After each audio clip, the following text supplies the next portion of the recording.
최강 시사.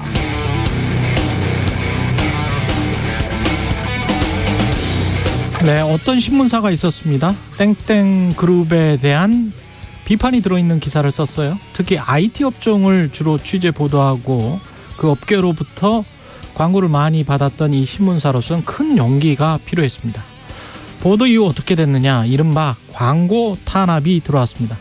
물론 광고주인 대기업은 이건 광고 탄압이 아니다, 정상적인 집행일 뿐이다 라고 주장했습니다.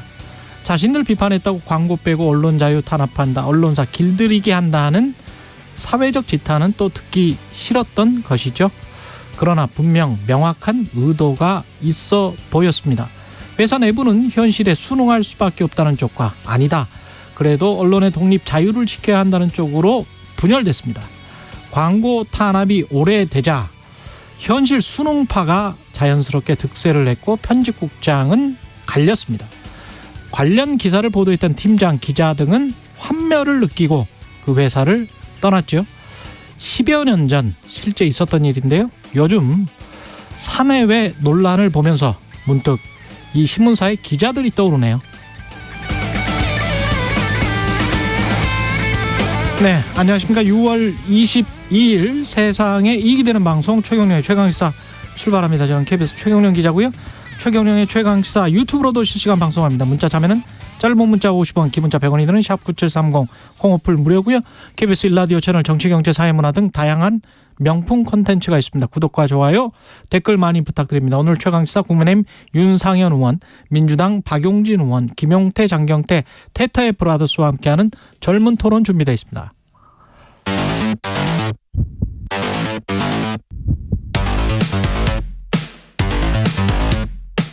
오늘 아침 가장 뜨거운 뉴스 언박싱.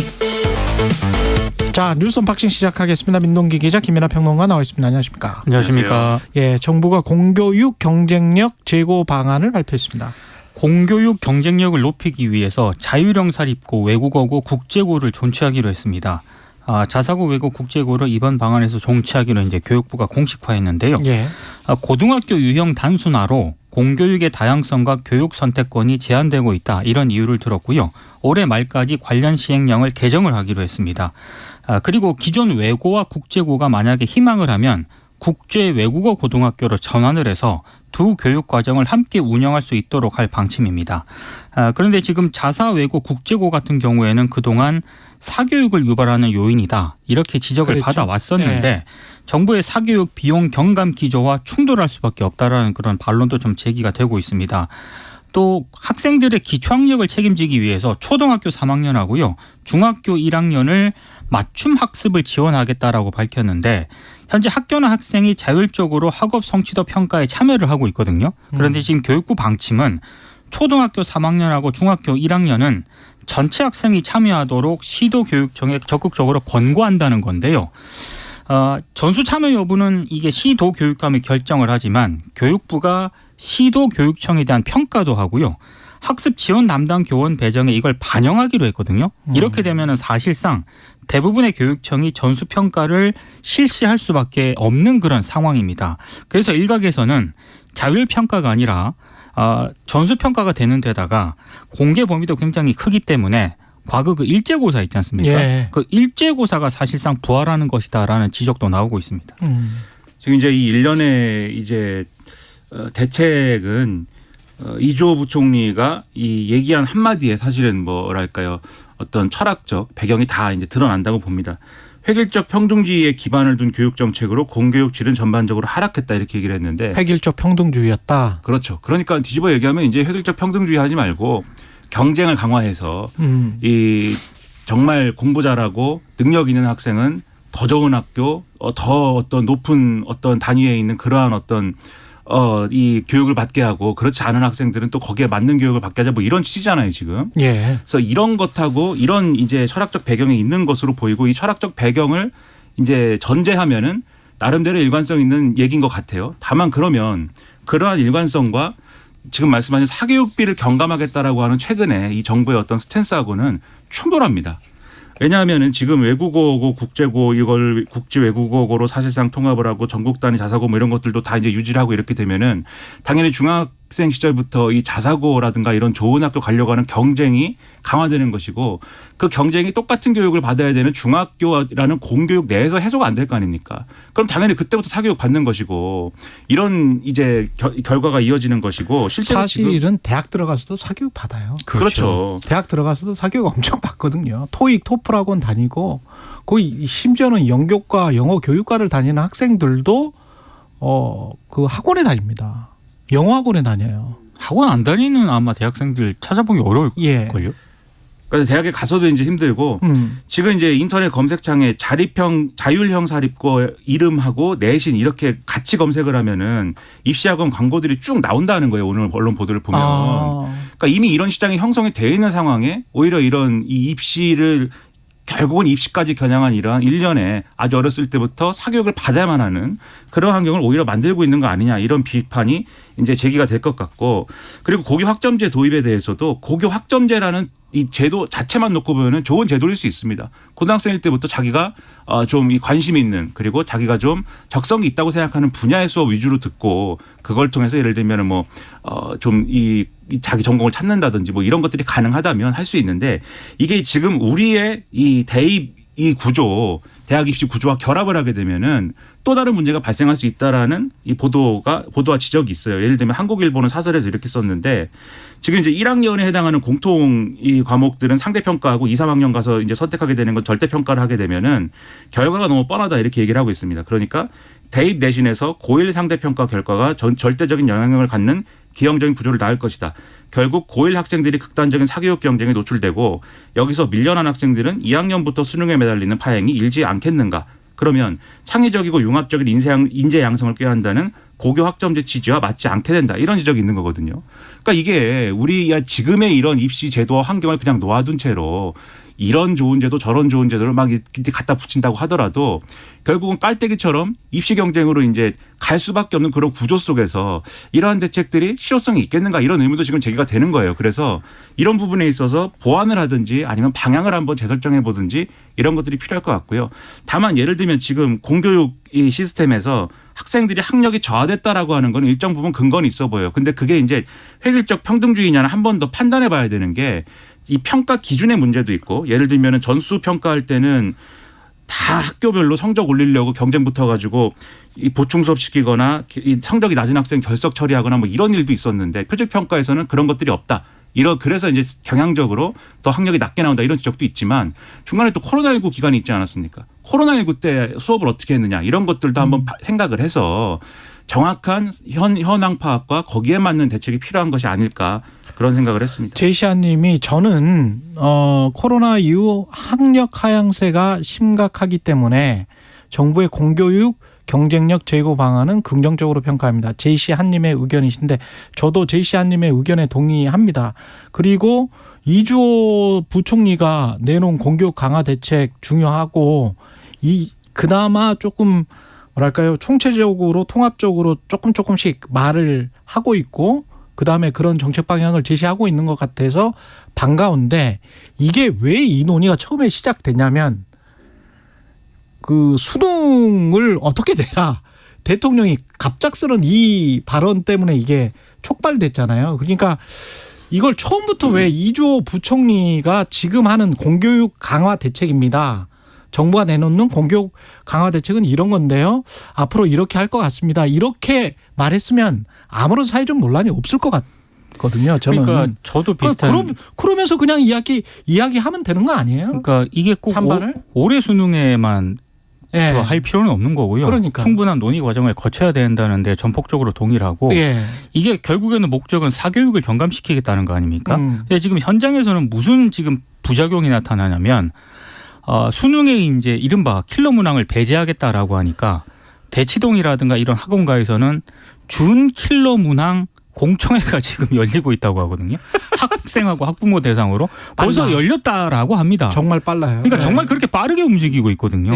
근데 이게 원래 사교육이라는 거 한번 말씀드렸는데 비 오면 우산이라고 하고 팔고 해 뜨면 양산이라고 하고 파는 겁니다. 비가 오지 말게 했다고 해서 비가 안 오게 했다고 해서 안 파는 게 아닌 게 사교육인 것이고. 비 오면 우산 뭐 해 뜨면 양산. 그렇죠. 예. 뭐 그런 뭘 하든 거기에 예. 맞춰서 하죠. 사교육이. 예. 그게 시작이니까. 그렇죠. 예. 그리고 지금 이제 뭐 이 논란이 없을 만한 뭐 얘기다라고 말씀하셨지만 또 뭐 찬반 논란이 뭐 어떤 정책인지 있는 거죠. 예를 들면 동아일보는 이런 지적도 합니다. 지금 뭐 공교육 정상화, 뭐 경쟁력 강화 방안이라고 얘기를 했지만 여기 나오는 얘기들은 사실 굉장히 상위권을 노리고 상위권에 도전할 수 있는 학생들에 해당하는 얘기들이에요. 상당수가. 그것도 맞는 말. 지금 예. 전체 고교의 69.3%를 차지하는 일반 고의 대책은 전무하다. 이런 지적도 있거든요. 정말 공교육 강화라는 거는 그 실체는 어떤 걸까? 그 점을 다시 한번 좀 확장해서 생각을 해볼 필요도 있다라는 뭐 대학 안 가는 학생들을 위한 방안도 필요할 것 같고. 그렇죠. 예. 대학을 상당수가 가지만 안 가는 학생도 있겠죠. 그렇죠. 그리고 대학을 꼭 가야 되는 구조인가 학력 인플레가 아닌가라는 고민을 우리가 계속 해왔잖아요. 그렇죠. 외국처럼 대학을 안 가도 그냥 잘 먹고 잘 살고 행복할 수 있으면 그게 더 좋은 사회가 아닌가 그런 이야기는 많이 해왔고 조혜숙 님도 비슷한 생각이신 것 같아요. 우리는 공부를 왜 하는가라는 원론적인 문제를 생각하게 됩니다. 시험, 수능 보기 위해서 대학 가기 위해 공부하는 건 아니잖아요. 멀리 넓게 봤으면 좋겠습니다. 예, 좋은 지적이시고요. 윤석열 대통령 그 파리 이니셔티브를 제안했습니다. 글로벌 차원의 디지털 질서 규범 관련한 구체적인 원칙을 담은 그런 내용인데요. 디지털은 인간의 자유를 확대하는 데 기여해야 하고 자유를 억압하는 데 사용되어서는 안 된다 이런 내용입니다. 특히 디지털 질서 규범 확립을 위한 국제기구 설치도 제안을 했는데요. 현재 각국마다 AI 관련 법 제도를 만들고는 있지만 글로벌 차원의 규범이 필요하다 이런 취지였습니다. 그리고 디지털 리터러시 교육이 필수라는 점도 강조를 했고요. 공공재인 디지털 데이터 정보는 누구에게나 공정한 접근과 기회의 균등이 보장되어야 한다 이런 점도 지적을 했습니다. 그리고 이어서 파리 시내 호텔에서 유럽 지역 투자 신고식에도 윤 대통령이 참석을 했는데 한국의 대규모 투자를 결정한 기업 관계자들을 만나서 감사 인사를 전했습니다. 그러니까 앞으로 이제 이 디지털이라든가 AI라든가 이런 분야에 대해서 여러 가지 우려가 이미 제기가 되고 있는 상황이죠. 그러니까 정치적인 문제와 엮여가지고 뭐 가짜 뉴스가 만들어진다 뭐 이런 지적도 있고 그리고 뭐 이게 꼭 정치적인 문제가 엮이지 않더라도 시장에 상당한 영향을 미칠 수 있는 그러한 정보들이 생산되고 있는 게 또 현실입니다. 그렇다고 하면은 근데 그런 동시에 또 각국은 이 AI와 관련된 어떤 기술이라든가 이런 것들을 개발하기 위해서 각국의 산업을 또 지원하고 뭐 이러고 있지 않습니까? 지금 이제 미중 간의 갈등의 소재가 되는 반도체라든가 이런 것들도 지난번에 엔비디아 얘기했는데 원래는 이제 그 AI와 큰 관련이 없어 보이는 그러한 산업들도 이제는 AI를 전제하고 그 개발을 전제하고 이제 움직이고 있기 때문에 이러한 규범을 국제적으로 어떻게 만들 것이냐라든지 그리고 이런 현상에 각국이 어떻게 대응할 것이라고 하는 데 있어서의 표준을 만드는 거는 굉장히 중요한 의제가 되겠죠. 그래서 그러한 의제에 우리가 뭔가 앞장서 가지고 만듭시다라고 하는 건 굉장히 중요한 어떤 문제라고 보고요. 대통령이 이러한 좋은 의제를 얘기를 했으면 우리나라에 있는 정치도 국내적으로도 이러한 좋은 의제를 뒷받침하기 위한 그러한 행위를 해야 됩니다. 우리 정치 그다음에 뭐 전 세계 마찬가지인데 정치가 문제가 AI가 없어도 그렇게들 가짜 뉴스를 많이 만들어내고 그렇게들 오늘 그럴듯하지만 내일 되면 틀릴 얘기들을 그렇게들 하지 않습니까? 그런 생각도 한 번쯤 해보자 그런 생각이 들었습니다.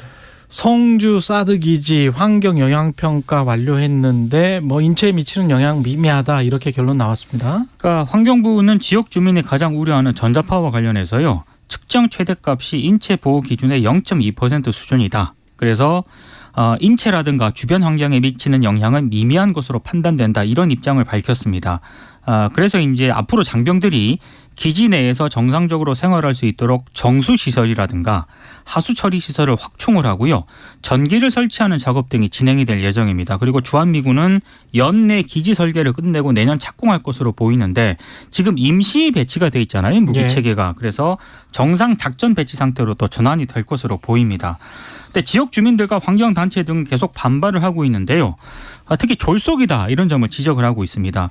전자파 측정은 원래 1년 이상 상시 모니터링을 해야 되는데 이번 평가는 4개월밖에 진행되지 않았다. 그래서 졸속이다 이런 점을 지적을 하고 있고 레이더 쐈을 때 레이더를 안 쏠 때 뭐 이런 게 측정치가 다 다를 수가 있는데 그렇습니다. 예. 그런 것들이 정확하지 않다라고 이제 반론을 제기를 하고 있고요. 그리고 지난해 8월에 환경영향평가협의회가 꾸려졌는데 여기에 주민대표가 참여를 했다고 해요. 예. 근데 이 주민대표가 누군지를 모른다라고 합니다.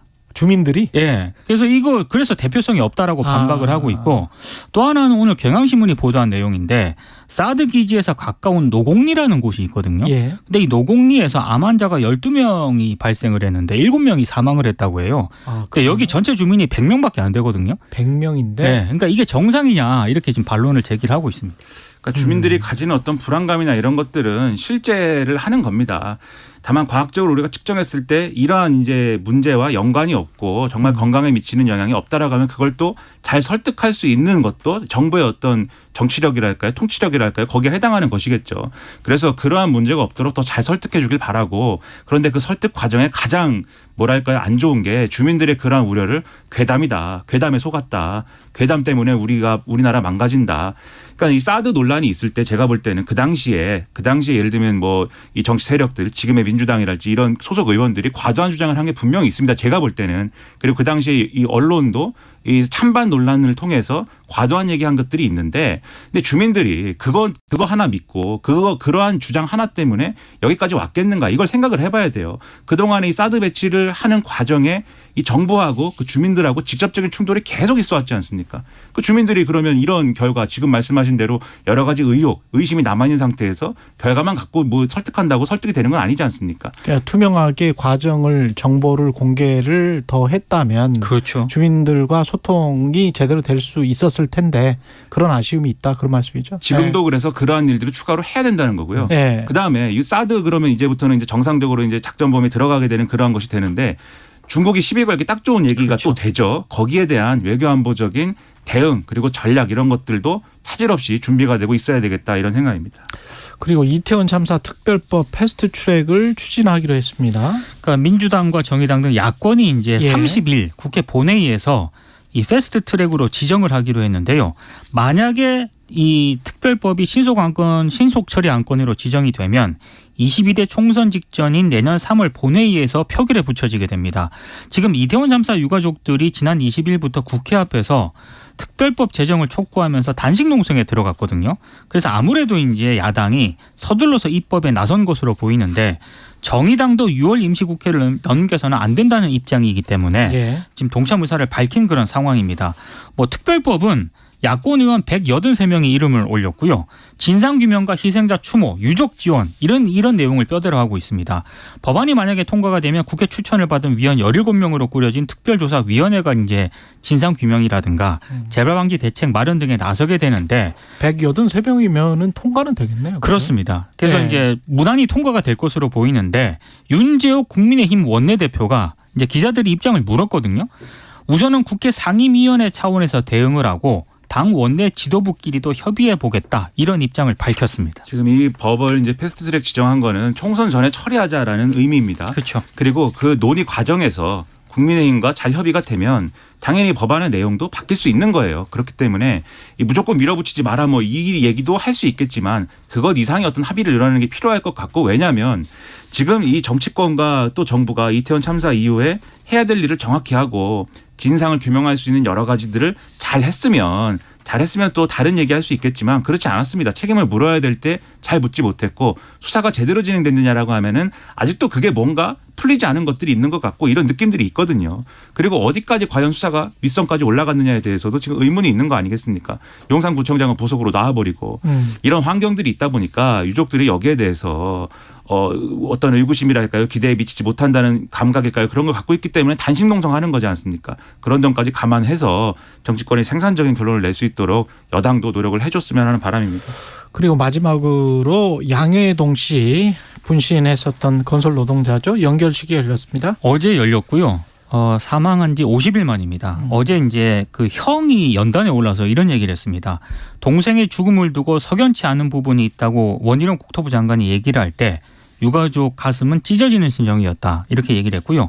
또 쌍둥이 자녀들이 이 아버지에게 보내는 편지글도 공개가 됐는데 자신이 아빠의 빈자리를 채워야 한다. 완벽히 채우는 것은 어렵겠지만 노력을 해보겠다. 이런 편지글도 공개가 됐습니다. 제가 볼 때는 원희룡 장관은 지금 뭐 이거 근데 왜 그런 말을 하는 거죠? 그러니까 아무래도 정치인 출신이다 보니까 어떤 정치적인 여러 맥락을 더 우선시하는 거 아니냐 이런 생각이 드는데 그러지 말고 과잉. 이 문제에 대해서는 사과하시길 바라고 그리고 이것을 왜곡 보도한 언론 있지 않습니까? 조선일보 등은 조선일보 등도 여기에 대해서 책임을 어떻게 질 수 있을 것인지를 내놓기 바라고요. 다른 언론이 보도한 거에 대해서는 없는 사실까지 만들어서 그렇게 비난을 하고 시비를 걸면서 자신들의 잘못에는 이 바로잡지 않는 모습을 보인다면 국민들이 신뢰하지 않는다. 이런 말씀을 또 드리겠습니다. 9595님 항상 좋은 정보 바른 진단 확실한 프로그램 애청자입니다. 이런 말씀해 주셨고요. 고맙습니다. 뉴스 언박싱 민동기 기자 김민하 평론가였습니다. 고맙습니다. 고맙습니다. KBS 1라디오 최경영의 최강시사 듣고 계신 지금 시각 7시 40분입니다. 최강시사 출근길 날씨 정보입니다. 휴대용 우산 하나 챙기시고요. 오늘 내륙 중심으로 소나기 예보 있습니다.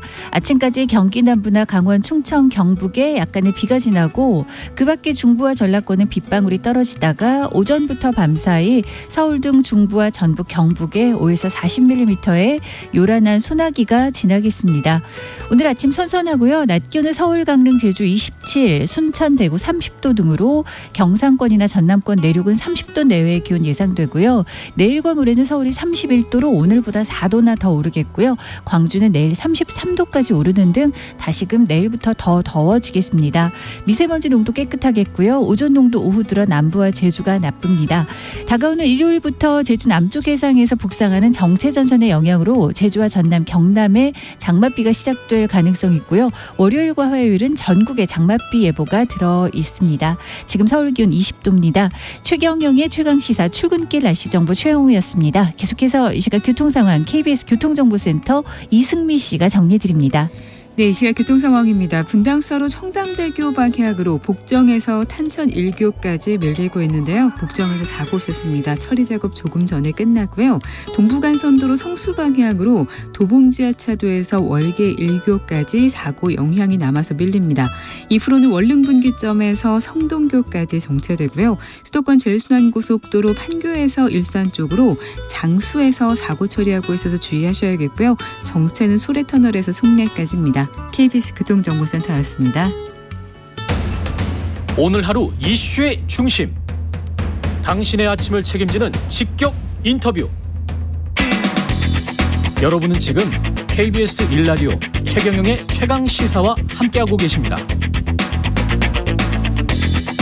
네, 윤석열 대통령 해외 순방 의미부터 정치 현안까지 국회 외통위 소속이십니다. 국민의힘 윤상현 의원 전화로 연결돼 있습니다. 안녕하세요, 의원님. 여보세요? 여보세요? 전화 연결이 안 됐나요? 예. 전화 연결이 안 됐습니다. 예.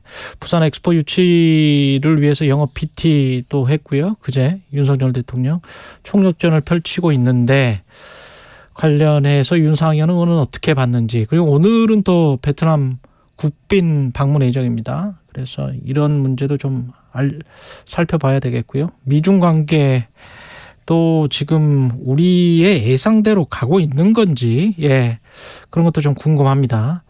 외교 현안 위주로 살펴보겠습니다. 윤상현 의원 전화로 연결돼 있습니다. 안녕하세요. 예, 안녕하세요. 예. 윤상현 의원입니다. 예. 지금 뭐 저 부산 엑스포 유치위에서 영업 PT도 하고 총력전을 펼쳤는데 일단은 뭐 어떤 의미가 있는 뭔가 좀 그 진전된 뭐가 있었을까요? 현지에서 무슨 소식이 전해졌을까요? 어떻게? 뭐 아직까지 구체적인 소식은 없습니다만 예. 그 PT를 그저께 밤에 사우디아라비아, 우리 대한민국 그다음에 이태리 순을 하지 않았습니까? 예. 근데 이제 대통령께서 직접 대한민국 제1호 영업사원의 타이틀이죠. 그런 타이틀을 갖고 직접 이 PT를 하셨잖아요. 근데 이게 세계 박람회가 1851년부터 시작해서 이번에 172번째입니다. 그렇죠. 예. 그래서 이 국가 원수가 직접 PT에 참여하는 경우가 거의 없었습니다. 그만큼 열정과 이제 어떤 진정성을 보여주셨는데, 예. 현재 179개국인데 사우디가 뭐라고 얘기하면 70여 개국이 지지를 선언을 했다라고 합니다. 이미, 예. 예. 사우디로. 예, 사우디가. 그러니까 사우디가 계속해서 미리 준비를 해왔고요. 사우디가 2030의 그 이제 비전 2030을 발표하지 않았습니까? 예. 그래가지고 네옴시티라는 정말로 최첨단 친환경 도시도 만들고 또 2099년도에는 아세안 동계 아시안 게임을 또 사우디에서 유치를 했습니다. 2029년, 2030년 비전 2030 있고요. 2032년 사우디가 건국한 지 100주년이 되는 행위입니다. 예. 그래서 어떻게든 유치하려고 해서 70여 개국의 지지를 얻었다고 하는데 우리는 후발주자지만은 그 PT를 보면 훨씬 우리가 잘했습니다. 좀 사우디는 좀 몸이 건조하게 발표를 했고 우리는 첨단 기법도 보여줬고 또 컨텐츠도 아주 알찼고요. 그래서 이게 예. 11월에 결정하는데 예. 이게 보통 1차 투표의 3분의 2를 얻어야 됩니다. 3분의 2. 아, 뭐 2차 투표까지 만약 3분의 2 못 얻으면 2차 못 투표까지. 얻으면 결선으로 갑니다. 아, 그렇구나. 120표 이상을 얻어야 됩니다. 그럼 결선으로 갈 가능성도 결선으로 갈 가능성이 아주 높습니다. 높네. 아마 사우디 1등 우리가 2등 아마 네. 우리 이 결선으로 가죠. 그때는 뒤집어질 수가 있습니다. 그렇군요. 제가 걱정했던 것도 사실은 예. 아니 179개국이라 하면 대충 이렇게 보면 중동은 아무래도 사우디 편일 거고 중동 예. 옆에 있는 아프리카 그다음에 예. 중국이랑 요새 사우디가 가깝기 때문에 그렇죠. 중국한테 도움 많이 받은 아프리카나 남미 쪽이 좀 흔들릴 거고. 맞습니다. 그러면 이제 한국하고 이탈리아가 유럽 쪽을 하는데 유럽 쪽에 또 이탈리아가 있기 때문에 맞습니다. 갈라먹을 가능성이 있단 말이죠. 맞습니다. 그렇죠. 그리고 지금 예. 이게 엑스포가요. 2020년 두바이가 있고요. 예. 2025년대 오사카가 합니다. 예. 그리고 2030 우리가 하고 그다음에 2035년에 중국이 하려고 그러거든요. 그렇죠. 예. 중국이 하려고 그러니까 우리 한국보다는 사우디를 지원할 겁니다. 또 그럴 것 사우디가 같아요. 이제 예. 그 중동의 지역 맹주 아닙니까? 예. 또 아랍권을 대표하고요. 거기서 웬만한 관계가 많이 좋아졌습니다. 레바논이나 뭐 이란하고 최근에 외교관계 맺었습니다만 예. 그 나라 두 나라 빼놓고 웬만큼 괜찮기 때문에 지역별로 아랍권 중심으로 그러니까 중동 또 지역별로 아프리카 또 남아메리카 이런 그렇죠. 중심으로 오일머니를 가지고 그럴 것 같아요. 표를 획득하려고 하고 있다. 이거에 맞싸우는데 만약에 결선에서 이탈리아를 제끼면은 예. 유럽 쪽이 말씀하신 대로 예. 유럽 쪽을 우리가 한꺼번에 가지고 올 수 있으니까 그 예. 전략이군요. 뒤집어질 수가 있습니다. 예. 알겠습니다. 기대를 해보고요. 베트남 국빈 방문 예정인데 베트남에서는 현안이 뭘까요? 베트남에는 중요한 게 결국은 이제 경제입니다. 경제. 예. 그러니까 베트남하고 외교관계 수립한 게 한 31년 됐거든요. 예. 31년 했는데 최근에 이제 한 베트남 교역량이 대폭 증가하면서 제3의 교역국으로 이제 대한민국의 제3의 교역국으로 이제 올라섰거든요. 그래서 아마 가게 되면은 또 베트남은 이제 공산당 지도부가 있지 않습니까? 예. 공산당 서기장, 국가 주석, 또 총리 이런 산부 요인을 만나고요. 그리고 기본적으로 한 베트남 경제협력 사업, 예를 들어서 뭐 에너지라든지 방위산업 이런 거에 대해서 이제 논의를 하지 않을까 이런 이렇게 기대를 하고 있습니다. 예. 미중 관계도 좀 살펴봐야 되는데 토니 블링컨이 가서 이야기한 그 분위기나 그다음에 제닛 앨런 국무부 장관 재무부 장관이 미국 국회에서 이야기한 것도 디커플링은 확실히 아닌 것 같단 말이죠. 지금 미국의 입장은. 맞습니다. 디커플링이 아닙니다. 그러면 우리는 여기에 지금 보조가 맞춰져 있는 외교인가요? 우리도 마찬가지로 디커플링은 아니다. 예. 그러니까 그것을 대통령실이나 여러 이제 고위 당국자들이 그걸 얘기를 했습니다. 디커플링 할 의도도 없고 예. 선언한 적도 없고 뭐 이런 식으로 계속 얘기를 해왔거든요. 그래서 우리도 뭐 일종의 디리스킹이라고 하는데 이제 어떤 공급망, 자원 공급망에 있어서 위험을 이제 좀 배제하자.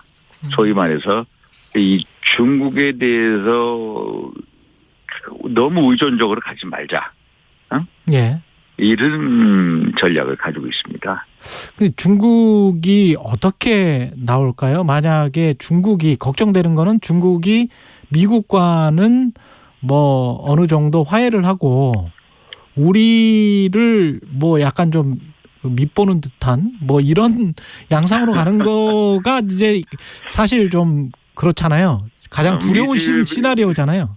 미중 간의 이제 화해 분위기가 이제 조성되기 시작을 했습니다. 예. 근데 이제 하나 재미있는 게 이 중국의 그 글로벌 타임스 관영. 예. 글로벌 타임스라는 신문에서 뭐라고 얘기했냐면은. 예. 참 이 재미있는 그 해석을 하나 내줬습니다. 예. 뭐냐면은 그 시진핑 주석이 토니 블링컨 이제 국무장관을 만났을 때 꽃을 하나 이렇게 했거든요. 테이블에 꽃을 하는데 꽃이 연꽃을 뒀답니다. 아, 예. 연꽃을 이제 중국말로 허화라고 하거든요. 예. 허화.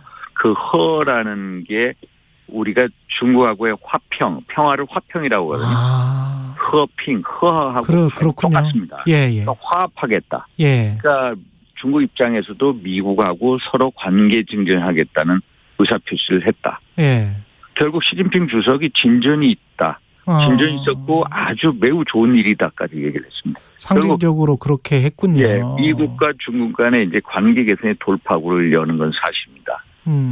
사실인데 여기서 한중 관계는 어떨 거냐. 최근에 이제 그 싱하이밍 대사의 이제 발언을 두고 이제 여러 가지 서로 뭐 외교 공방이 있지 않았습니까? 예. 그 다음에 지금은 소강 상태.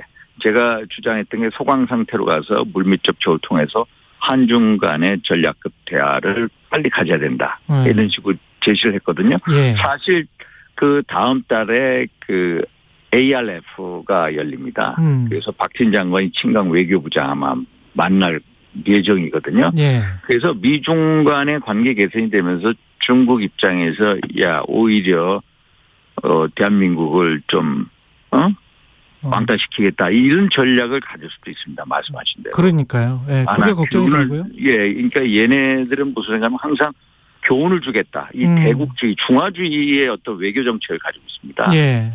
중국이 세계의 중심이고 특히 아시아에 있는 한국 같은 나라는 과거에 조공 국가이기 때문에 우리의 뜻에 무조건 굴복해야 된다. 속으로는 그런 생각이 있을 수 있죠. 속으로 그런 생각을 가지고 있는데 우리 나름대로 독자적이고 북핵 미사일 고도화 위협에 맞서서 한미일 군사협력을 강화하지 않았습니까? 예. 이런 거에 대한 어떤 이 중국 나름대로의 교훈을 주려고 할 수도 있습니다. 근데 그런 측면에서 김기현 대표가 굳이 이게 중국인을 딱 꼬집어서 건강보험이랄지 투표권이랄지 이런 이야기를 할 필요가 있었을까요? 근데 그게 그거는 하나의 원칙의 문제입니다. 원칙의 문제다? 원칙의 문제입니다. 예. 그 한중 관계를 보면은 지금 우리 대한민국에 와서 2006년도부터 외국인들에 대해서 영주권을 취득한 다음에 3년이 지나면은 지방 참정권을 줬습니다. 예. 그런데 지금까지 12만 명이거든요. 12만 명 중에 10만 명이 중국입니다. 그런데 중국은 역으로 상호주의에 의해서 우리가 중국에 가서 영주권을 획득하고 3년 후에 지방 참정권을 주냐? 안 주거든요. 그래서 어떤 상호주의 원칙을 다시 세우겠다. 그런 면에서 얘기를 한 겁니다. 예. 그래서 그 뭐 한중 간에 여러 이슈가 있습니다만 미중 관계하고 어떤 투표권 문제하고는 그다지 큰 관련성은 없어 보입니다. 예. 그리고 공교육 강화 방안이랄지 이런 거는 뭐 국민 대부분이 다 찬성하실 것 같은데. 예. 뭐 이렇게 논란이 수능이 쉽냐 어렵냐 거기서부터 시작해서 좀 혼란이 있었고. 근데 이 가다가 사교육 카르텔 이야기 나오고 이제 초과이익은 범죄다 이렇게 이철규 총장이 말씀하셨던데 이거는 기존의 뭐랄까요 자본주의 수호라고 할 수 있는 보수 정당의 입장하고는 약간 좀 다른 어감으로 들리기는 합니다만은. 예. 아니 엉뚱하게 강사 소득 문제로 변질이 됐습니다. 사실 이게 이제 쉬운 수능 난이도 문제가 아니거든요. 대통령의 발언은 물론 작년부터 올 초 거쳐서 최근에 6월 15일 날 말씀하신 게 공교육 교육 과정에서 킬러 문항을 배제하고 분별력을 갖는 공정한 수능을 시행을 해라라는 뜻이거든요. 그런데 그게 킬러 문항을 배제하라고 하니까 일선 현장에서는 쉬운 수능 난이도 조절같이 됐습니다. 이제 그게 이제 잘못됐는데 그래서 킬러 문항이 결국 사교육의 이권 카르텔하고 뭔가 연관이 돼 있다. 그러다 보니까 사교육하는 이제 뭐 이런 일타 강사들 돈 많이 버는 사람들에 대해서 범죄다. 근데 이거는 본말 이게 이제 뭐가 좀 이상한. 문제의 본질이 아니거든요. 예. 자기가 세금 내고 적법한 경제 활동으로 돈 그렇죠. 번 거에 대해서는 누가 뭐라고 합니까? 예. 자본사회에서 그렇죠. 그건 뭐 범죄다 이렇게 얘기할 게 아니고 이거는 예. 문제의 본질이 아니라는 겁니다. 대한민국의 대통령으로서 공교육을 정상화시키겠다. 사교육비 절감하겠다. 공교육을 바로 세우겠다는 대통령의 의지를 나타내신 거거든요. 그 차원이죠. 예. 예, 그래서 그런 식으로 흘러갈 게 아니라는 겁니다. 예. 응? 결국 본마 이렇게 이제 전도돼 버린 그런 경우. 예, 알겠습니다. 예. 여기까지 듣겠습니다. 고맙습니다. 예. 국민의힘 윤상현 의원이었습니다. KBS 1라디오 최경영의 최강사 1부는 여기까지고요. 잠시 2부에서는 박용진 민주당 의원 그리고 한 번 더 뉴스 젊은 토론 준비되어 있습니다.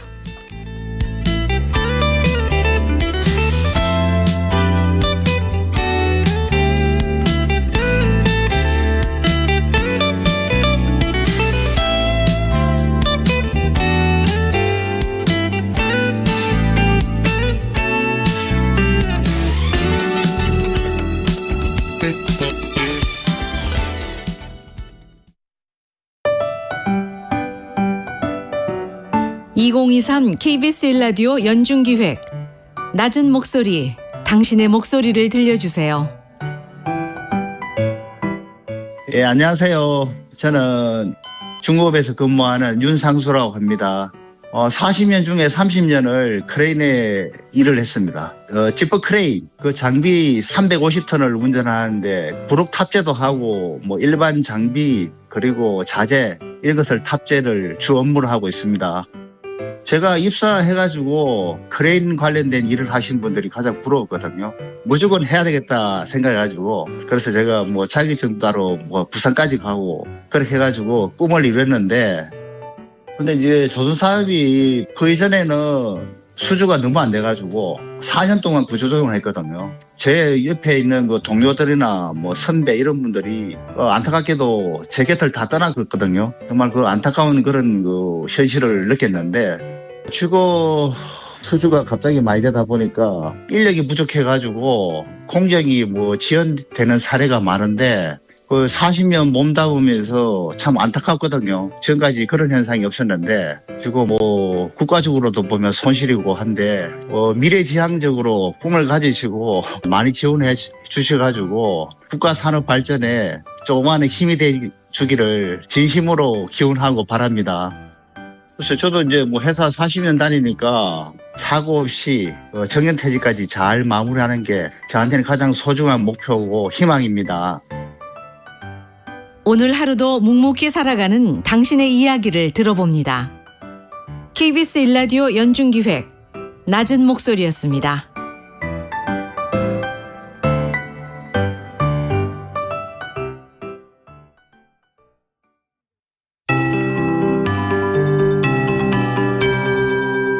KBS 58분 날씨. 오늘은 소나기 소식이 들어있습니다. 아침까지 경기 남부나 강원, 충청, 경북에 5mm 미만의 비가 먼저 조금 지나고 그 밖에 중부나 전라권은 빗방울이 떨어지고요. 오전부터 밤 사이에 서울 등 중부와 전북, 경북에 5에서 40mm의 요란한 소나기가 돌풍, 천둥, 번개, 우박을 동반해 지나겠습니다. 오늘 낮 최고 기온 23도에서 30도 분포입니다. 어제보다 1도에서 3도 높겠습니다. 서울, 강릉, 제주 27, 세종, 대전, 광주 28도, 순천이나 대구 30도 등으로 역시 일부 남부 내륙은 30도 내외로 낮 기온이 올라 덥고요. 내일과 모레 그리고 일요일까지 서울은 31도, 사흘 정도 이렇게 더운 날씨 이어지고 광주는 내일 33도까지 오르는 등 내일은 오늘보다 점점 더 더워지겠습니다. 미세먼지 농도 깨끗하겠고요. 오존 농도는 남부와 일부 제주권 중심으로 오후 들어 나빠집니다. 이제 장맛비 소식이 궁금하실 텐데요. 역시 예년보다는 그렇게 빠르지 않은 상황입니다. 일요일부터 제주와 남쪽 해상에서 점차 북상하는 정체전선의 영향을 받아 제주와 전남, 경남권 올해 늦깎이 장마가 시작이 되겠고 월요일과 화요일은 그 장맛비가 전국으로 확대될 가능성이 있습니다. 현재 서울 기온은 20.5도입니다. 기상청에서 최영우였습니다.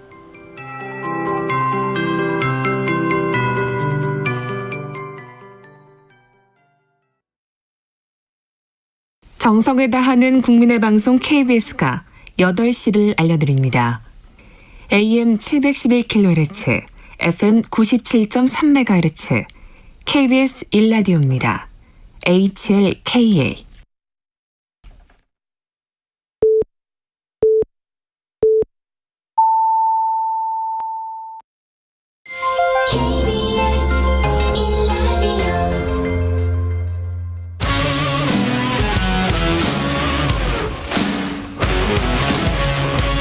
오늘 하루 이슈의 중심 최경영의 최강 시사.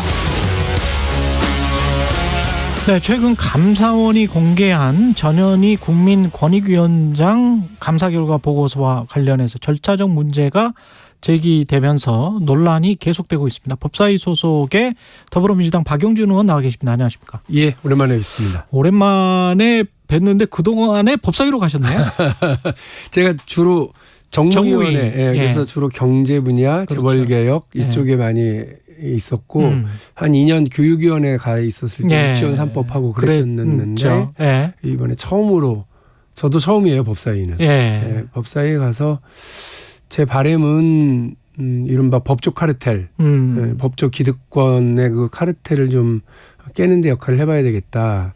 그래서 이제 법조계의 삼성 이렇게들 얘기하는 김앤장이 보여주고 있는 이상한 행태들, 또 그저 법조인들, 법률인들끼리의 끼리끼리. 그래서 뭐 서로 뭐 제 식구 감싸기, 온정주의 그러는 속에서 돈 없고 힘 없고 빽 없는 사람들, 그렇죠. 유전 문제가 돼버리니까 오히려 이렇게 두 번 죽이는 일들이 벌어지는 그렇죠. 사회거든요. 그래서 뭐 법은 만인에게 평등해야 되는데 겨우 10,000명한테만 평등하다고 하는 자조적인 세태를 좀 깰 수 있으면 좋겠어요. 그렇게 해보겠습니다. 고 노회찬 의원이 하셨던 말씀 같아요. 맞습니다. 10,000명에게만 평등하다. 네. 아주 유명한 어록입니다. 네. 법은 10,000명에게만 평등하다. 그 사이에 기득권 숫자가 더 늘어갔고요. 몇만 명 되는 것 같아요. 아, 그렇죠. 지금은 한 5만 명에게만 평등하다. 평등해진 건가? 뭐. 권경애 변호사 같은 경우도 사실은 이게 정직 1년이라는 게 일반 법률 소비자들, 일반 시민들은 납득하기 좀 힘들 것 같긴 합니다. 일단 뭐 회복할 수 없는 손해를 입혔고요. 그렇죠. 아까 제가 말씀드린 것처럼 그 유족도 지금 우리를 두 번 죽였다 이렇게 표현하실 정도로 억울해하고 계시잖아요. 그런데 이제 지금 어처구니 없는 이 구조는 징계를 받은 권경애 변호사가 이 일을 신청하지 않는 한 이대로 그냥 징계가 확정되는 구조. 아, 그래요? 이 구조가? 예. 그러니까 사실은 억울한 사람이 항소하거나 억울한 사람이 이의를 제기하면 그걸 받아들여서 다시 논의를 해야 되는데 억울한 사람은 따로 있는데 징계받은 사람이 난 이 정도 징계면 됐다고 얘기하는 경우는 그냥 넘어갈 수밖에 없는. 이게 왜 그러느냐면 변협이 징계권을 갖게 됐거든요. 그렇죠. 그전에 이제 법무부가 가지고 있었는데 변협 자체가 변호사에 대한 징계권을 갖게 되니까 이 권경애 변호사와 비슷한 사례, 이른바 성실 의무를 해태한 경우, 재판 엉망으로 한 경우, 누가 봐도 이런 경우가 그 문제제기 사례의 거의 10%에 달합니다. 9.1%에 달하는데 이런 경우에 사실상 솜방망이 처벌에 불과했어요. 이유는 다들 아시는 것처럼 아까 말씀드린 법조 기득권 카르텔. 자기들끼리 봐주는 거죠. 뭐 온정주의로 제 식구 감싸기를 하고 솜방망이 처벌로 끝나게 되니까 이렇게 되면 우리 국민들만 혹은 그 선량한 피해자들이 오히려 더 그 변호사들에 의해서 농락되고 힘들어지는데 이 구조를 좀 깨야 되겠다는 생각입니다. 관련 법안을 개정하려고 하는 움직임도 있습니까? 준비 중인 거 있습니까? 변호사 징계와 관련해서 일단 제일 세게 만일에 이거를 한다고 그러면 그 변호사 징계권을 아예 없애고 변협의 징계권을 아예 없애고 그 법무부가 다시 회수해가는 거 이런 게 있을 수 있겠죠. 그러나 사실은 모든 직역이 다 그 자체 어떤 뭐 그 징계 이런 뭐 어떤 정화 과정 이런 것들은 가지고 있으니까 그게 원래 이제 근대 사회에서 협회라는 그 제도 문화의 핵심이죠. 핵심. 자체적인 어떤 자율적 징계. 윤리. 그렇죠. 있는 거죠. 그래서 이 부분에 대해서는 유지를 하되 지금처럼 징계 결정을 그냥 그냥 보고하는 의무. 우리 이렇게 징계했어요라고 끝나는 게 아니라 이와 관련해서 오히려 법무부가 이거는 법령에도 안 맞고 사회 통념에도 안 맞고 이렇게 된다라고 하면 그거를 좀 법무부가 좀 다시 징계를 하든지 스스로 징계권을 법무부 징계위원회가 있거든요. 그리 가지고 올 수 있도록 하는 것 내용으로 좀 넣어야 될 것 같고요. 예. 두 번째로는 변협의 징계위원회에 그 이른바 외부자들이 더 들어가야 된다고 생각을 합니다. 아, 외부자들이 더 들어가야 된다. 이번에 권경희 변호사 건과 관련해서도 외부 인사는 보다 더 강한 징계를 요구를 했어요. 아, 그랬군요. 그런데 내부 인사들인 법조인들, 법조 카르텔이라고 표현하는 그 영향력하에 있는 사람들은 이거 경징계로 해야 된다 이렇게 해서 1년으로 끝났는데 그들에게는 또 중징계였을 거예요. 그게. 그랬을 수 있습니다만 보니까 역사적으로 보니까 1년은 꽤 크더라고. 국민들로서는 놀라운 일인 게 그렇죠. 아까 말씀드린 것처럼 그런 성실 의무를 해태한 변호사들이 많았는데도 불구하고 주로 견책주의로 끝났다. 이러니까 더 황당하죠. 그렇죠. 권경희 변호사가 중징계로 받아들여진다. 그 내부에서는 이거 자체가 더 황당한 오히려 그 대한민국이라고 하는 상식의 나라에서 살질 않고 그렇죠. 그냥 법조인이라고 하는 그들만의 세상에 살고 있다 이런 생각입니다. 예. 그리고 감사원 같은 경우는 감사원이요. 예. 이게 그러니까 그 주심인 조은석 감사위원이라는 분이 있는데 감사 결과 보고서가 공개됐는데 이게 본인은 이 보고서를 열람하지도 않았는데 이미 승인한 것으로 처리가 돼서 공개됐더라. 네. 이거예요? 황당하죠. 그러면 이 사람이 주심이면 주되게 심판한다는 분이 감사위원회 주심이 아니 내가 보고서를 열람하지도 않았는데 감사 결과 보고서가 이미 공개가 돼 버렸어? 이게 원래는 이런 일이 있을 수가 있어요? 그 프로세스가 그렇다는 거 아니에요? 사무총장이 결재를 하고 그 다음에 최종적으로 주심 감사위원이 다시 보고 이걸 열람으로 표현하고 최종적으로 시스템에는 결재 승인 으로 갈 거냐 말 거냐를 여기서 클릭을 해야 되는데 이분이 이걸 안 한 거예요. 일부러 안 한 거죠. 뭔가 문제가 있다고 발견을 하고 그렇게 했는데 이 부분과 관련해서 사무총장이 자기 마음대로 사무처가 자기 마음대로 결재가 된 걸로 이렇게 외부에 공개해 버렸으니까 주심위원은 당연히 반발을 했는데 이 웃긴 게 뭐냐면 이른바 전 정부인 문재인 정부에서 임명했던 전현희 권익위원장을 쫓아내기 위해서 이 일을 벌이고 있는데 지금 이 문제에 대해서 별 문제 없다라고 하는 판결을 내리고 최종 판단을 하고 또 이번에 아니 왜 이런 결과 내용을 밖으로 공개하려고 그러나 공개하기 전에 이건 안 된다라고 생각했던 그 사람은 또 누구냐? 조은석이라는 사람은 누구냐? 검사 출신. 이고요. 이분이 검사 현역에서 일하고 있을 때 지금의 야당 민주당 쪽 엄청나게 많이 처벌한 이른바 굳이 콕 찍어서 얘기하려고 그러면 지금의 정부에 아주 가까운 인사예요. 성향으로 보면. 그럼에도 불구하고. 과거 이력으로 보면. 그러니까 어떤 분들은 그러겠죠.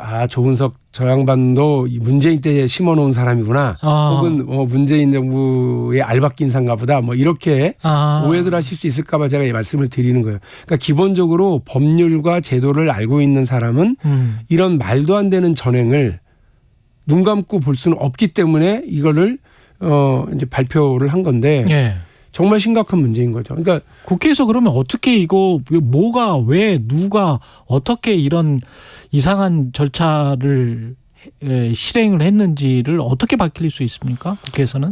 일단 저희가 관련된 이번 전현희 의원, 전현희 권익위원장의 감사 결과 보고서를 만드는 과정에서 각종 회의록이 단계별로 회의록이 있습니다. 회의록을 공개하라. 국회에 제출하라. 이렇게 얘기를 했고 또 이번 29일 날 관련된 현안 질의를 하도록 지금 했습니다. 그런데 약간 재미있는 일이 있어요. 회의록을 제출해라 그랬더니 그거는 한답니다. 여야가 합의해서 내놓으라고 그랬더니 주는데 그거보다는 그건 어디선가 손을 마지막을 댔을 거 아니에요. 그거보다는 회의 녹취를 좀 공개해라. 아니면 우리가 그냥 가서 이거는 열람할 수 있도록이라도 해라. 녹취록 자체를. 회의 녹취록을. 그건 못 하겠답니다. 그리고 더 웃긴 건 문제가 되고 있는 조은석 감사위원과 유병호 사무총장을 둘이 지금 대립하고 있으니 둘 다 불의 주장이 지금 다르니까. 예. 우리 법사위 전체 회의에 출석하여 우리가 질의할 수 있도록 하라. 죽어도 못 하겠답니다. 이상하죠. 서로 간에 쌍방간에 물어봐야 되는 거 아니에요? 그렇습니다. 그러니까 지금 이렇게 그냥 가고 있는 거는 더 큰 문제를 낳을 수도 있기 때문에요. 헌법기관에서 이런 말도 안 되는 결과, 헌법기관이 헌법기관이 그 전임 정부에서 임명한 사람이라 하여서 말도 안 되는 감사를 시도했다가 이렇게 뭐 아무것도 없다라고 하는 결과가 나왔는데도 불구하고 이거를 무슨 감사 결과를 보고 이제 공개하는 과정에서 또다시 조작하는 일이 벌어지는 이런 어마어마한 일이 벌어졌다라고 하는 것이 문제. 두 번째로는 이 일이 벌어지고 나서 오히려 조은석 감사위원을 탁 찍어서 또 표적 감찰을 또 실시하고 있는 거 아니겠어요? 예. 감사원이 저는 지금 헌법기관으로서 있을 수 없는 일을 보이고 있고 민주당이 이름을 걸고 감사원이라고 하는 헌법기관의 이 타락을 막아야 한다고 생각을 합니다. 사력을 다하겠습니다. 그리고 그 수능과 관련해서도 지금 대대적 감사, 뭐 한국교육과정평가원 그리고 평가원장은 사임했고, 그 다음에 뭐 국장, 뭐 기획관 이런 분들 뭐 대기 발령 뭐 받고 뭐 이랬잖아요. 이것도 1월 1일인가는 어떻게 보세요? 이게 1월 1일일까요? 두 군데가 다 쑥대밭이 된 거 아니겠어요? 예. 하나는 뭐 그 출제를 담당하고 있는 기관이 쑥대밭이 예. 되고 있고, 또 하나는 우리 지금 학부모와 우리 수능을 준비하고 있는 학생들, 수험생들의 지금 상태가 다 쑥대밭이고 아노미 상태예요. 제가 고3 아버지입니다. 아, 고3. 예. 당사자네, 당사자. 정말 황당해 하고 있어요, 아이들은. 그러니까 지금 고3 교실에서 다들 모여가지고 이거 그럼 어떻게 하겠다는 건지를 자기들끼리 얘기하고 있다는 거 아니에요. 그 선생님도 얘기해주지 못하고 수능 출제 기관도 얘기하지 못하고 대통령이 아는 것도 아니야.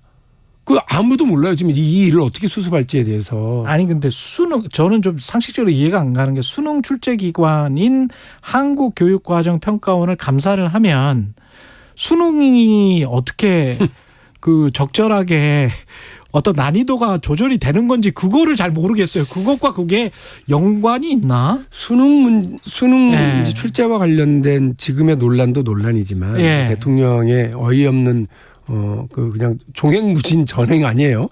이런 것도 문제지만 제가 진짜 하고 싶은 말씀이 이겁니다. 지금 감사원이 헌법기관으로서 사실은 권력을 견제하는 역할을 좀 해줘야 되거든요. 그렇잖아요. 그렇죠. 이른바 행정권력을 견제하기 위한 역할을 해야 되는데 그런 건 하지 않고 오히려 권력의 앞잡이 노릇을 하고 있다는 게 문제입니다. 저는 그 부당한 권력에 대한 일정한 견제 작용을 해야 되는 견제기구가 그 권력의 사냥개가 되어서 여기 물어뜯고 저기 물어뜯고 있는 이 상황을 심각하게 봐야 되고. 감사원이 권력의 사냥개가 됐다? 네. 우리 민주당이 아까 제가 말씀드린 것처럼 감사원의 이런 그 헌법기관인 감사원의 타락을 민주당이 막아야 되는 사명을 가지고 있다고 생각을 하고 법사위에서 이것을 제대로 좀 하려고 하는데요. 제가 지난번 법사위에 처음 가서 있었던 전체회의에서 그렇게 얘기를 했습니다. 감사원장한테. 감사원을 보통 마패로 표현하거든요. 암행어사로. 마패를 들고 권력을 감시하라고 했더니 마패를 들고 변사또를 잡아야 되는데 오히려 육모방망이를 들고 춘향이를 때려잡는 감사원. 온갖 군대에 난입해가지고 그 권력이 시키는 대로 오히려 그 대통령이 시키는 대통령의 하명기관을 자처해가면서 이런 일들을 벌이고 있는 건 감사원이 역대 이런 논란이 있었던 적이 없어요. 부끄러운 줄 알아야 돼요. 이게 왜 그러느냐. 감사원장이 이 사태를 그냥 방치하고 있어요. 그리고 감사원의 사무총장은 오히려 전행을 그야말로 전행을 일삼고 있는데 이 다 징계 대상이라고 생각합니다. 웃긴 게 뭐냐면 제가 열심히 해보려고 감사원 사무총장이 왜 저러지? 이래서 자료를 요청을 했습니다. 대단한 거 아닙니다. 근태 기록. 감사원 사무총장에. 그리고 출장 기록. 그리고 법인카드 사용 내역. 이거 내라. 안 냅니다. 아니 왜 안 내? 자기들은 그 전현희 그 권익위원장의 근태를 문제 삼아가지고 지금 이 난리를 친 거 아니겠어요? 아니 그것뿐만 아니라 감사원에 어디 감사 가면 늘 그거는 내라고 하는 거예요. 자기들은 딴 데 가서 내라면서 안 내요. 어떤 기관에 가도 그거 다 내라고 하는 거죠. 최재해 감사원장한테 제가 물었죠. 이걸 왜 안 주냐? 이게 대단한 것도 아니지 않냐 했더니 한다는 소리가 국회의 무분별한 자료 요구에 응하기가 쉽지 않다고 얘기하는 거예요. 그래서 제가 말 다시 고치라고 빨리. 이게 무분별하냐 했더니 이건 뭐 무분별하다 그 뜻은 아니었다. 다시 또 바꾸긴 했는데 제가 첫날이라 가만냐 이건 좀 넘어갔는데요. 아니 국회가 그 정도의 자료를 요구하는 게 무분별하다고 생각하는 정도면 그야말로 제가 볼 때는 이분들의 정신 상태가 좀 이상하다는 생각이. 자기들은 딴 데 다른 기관에 이러저러 요구할 때 요구 다 하고 대통령이 시키는 일들은 사냥개처럼 물어뜯으러 다니면서 저는 감사원의 이런 행태에 대해 책임을 반드시 원장과 그 사무총장에게 물어야 되겠고 19일 날 지금 벌어지고 있는 감사 결과의 조작 발표 논란 그리고 또 이에 따른 표적 감찰 행위 이런 등등의 감사원이 타락해 가고 있다고 하는 권력의 사냥개로 타락해 가고 있다고 하는 상황을 명확하게 국민들에게 드러내기 위한 노력을 좀 해보겠습니다. 예. 그리고 법사이시니까 최근에 여당이 이제 대법원에 관해서 공격을 하는 게 노란봉투법 취지와 연결되는 판결이 하나 있었는데 불법정의에 참여한 현대차 쪽일 겁니다. 노조원들의 손해배상 책임 정도를 개별적으로 개인적으로 따져서 묻겠다. 그게 맞다.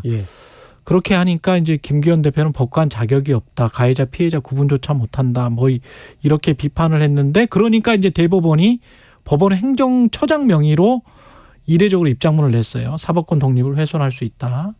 이거는 그 과정은 어떻게 보시는 거고 왜 이렇게 집권여당은 여기에 관해서 강하게 이야기를 하는 걸까요? 법원 행정처장의 입장문은 뭐 겉으로는 점잖았는데 그 속뜻은 작작 좀 해라 하는 것 아니겠어요? 작작 좀 해라. 그 김기현 대표가 이른바 판사 출신 아닙니까? 그렇죠. 우리가 설마 그런 분이 그런 짧게 하셨죠. 짧게. 그러겠냐고 생각하시겠습니다. 판사 출신이세요. 그런데 저렇게 몰지각한 얘기를 하시고 민주당에서 그 사법부의 판결에 대해서 불만을 터뜨리거나 이러면 개별적으로 화구에 그러면 사법부 판결을 존중하라 이렇게 하던 여당이 저게 지금 뭐 하는 짓인가 싶습니다. 왜 그러겠어요? 이른바 노란봉투법이 지금 거부권을 할 거냐 말 거냐에 지금 최종적으로 좀 되어 있는 상황 아니겠습니까? 그런데 이 노란봉투법 때문에 뭐 대법원이 이렇게 한 게 아니고요. 이미 2006년도에 똑같은 내용의 판결이 있었고 그 판결의 연장선상에서 지금의 판결이 나온 겁니다. 파업에 의한 손실을 개별적으로 따져서 참여 정도와 책임 정도에 따라서 물어야지 무조건 단순 노무 제공을 거부했다는 이유로 파업을 했다는 이유만으로 모든 개별 노동자들에게 하는 것은 말이 안 되는 일이거든요. 그건 사법부가 오히려 합리적으로 판단한 거라고 저는 보는데 그 부분에 대해서 저렇게 비합리적으로 판사 출신이 대법원을 물어뜯는 이런 말도 안 되는 일을 집권 여당이 하고 있는 거예요.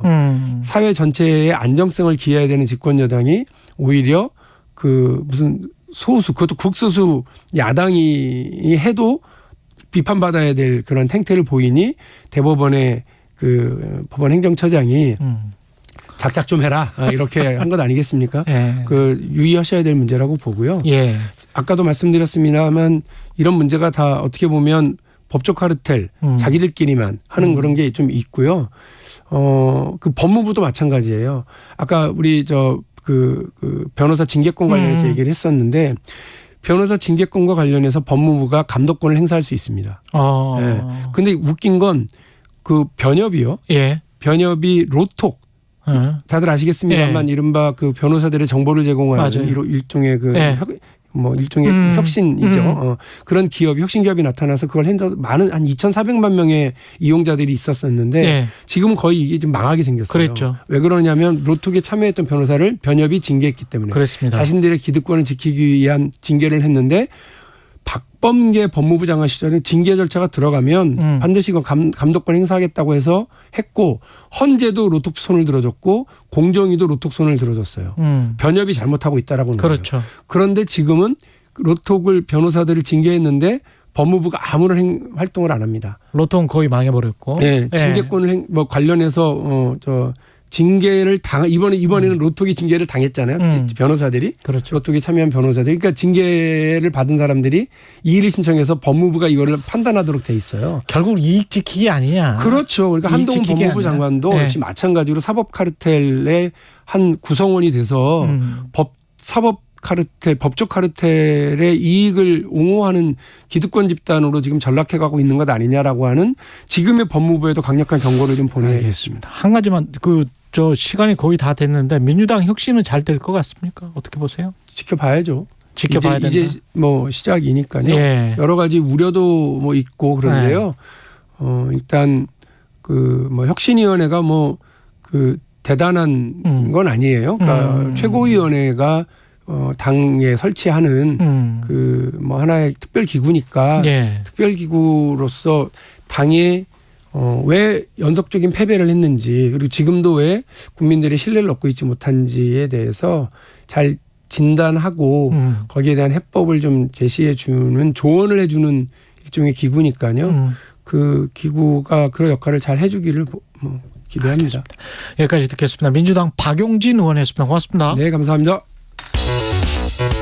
여러분은 지금 KBS 1라디오 최경영의 최강시사와 함께하고 계십니다.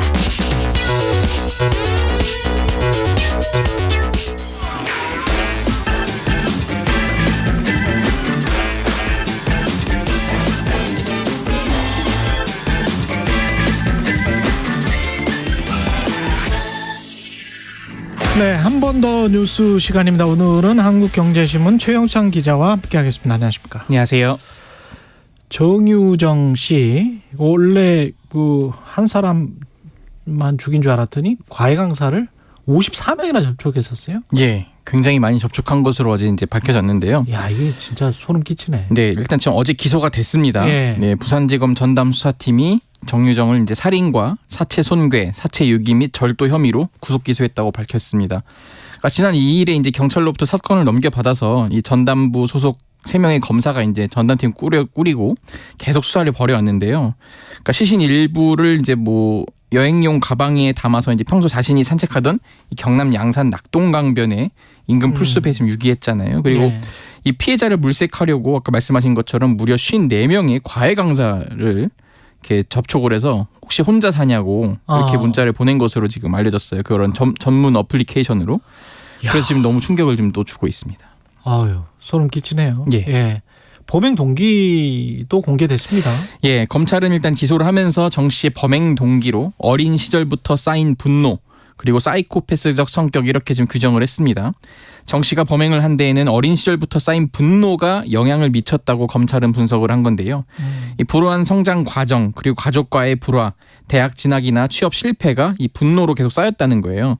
이 정 씨가 이 1살 때 엄마가 곁을 떠났는데 이 6살 때는 또 아버지에게도 버림을 받았어요. 그리고 조부의 손에서 큰 것으로 지금 알려졌는데 이 대학 진학도 안 되고 공무원 시험에도 부떨어지고 구직도 실패하고 이렇게 계속 실패를 반복하다 보니까 이런 경험이 결국은 쌓여서 사이코패스적인 성격과 결합한 것이다. 이렇게 지금 검찰이 분석을 했습니다. 그렇군요. 정 씨 노트가 발견이 됐는데 이 메모가 또 결정적인 영향을 한 것 같습니다. 네, 지금 그 노트에는 별 내용이 별로 없었는데 딱 이게 써 있다는 거예요. 안 죽이면 분이 안 풀린다. 이 글귀가 자필로 쓰여 있던 것으로 지금 알려져 있는데 그러니까 검찰은 이 해당 글이 최근에 쓰인 것으로 보고는 있어요. 근데 정 씨가 지금 진술을 계속 거부하고 있거든요. 정확히 쓴 시점은 특정을 하진 못하고 있어요. 어쨌든 검찰은 정 씨가 지난해 초부터 분노 표출 방법으로 살인을 고려했다고 보고 있고요. 살인과 관련한 그 검색을 한 최초 시점이 그쯤 되고 살인 방법 또 사체 유기 이런 걸 계속 검색한 것으로 지금 전해졌습니다. 자폐 성향이 있다는 보도도 있었는데 자폐 성향이 있습니까? 일단 검찰에서는 그 자폐 가능성은 작다 이렇게 보고 있거든요.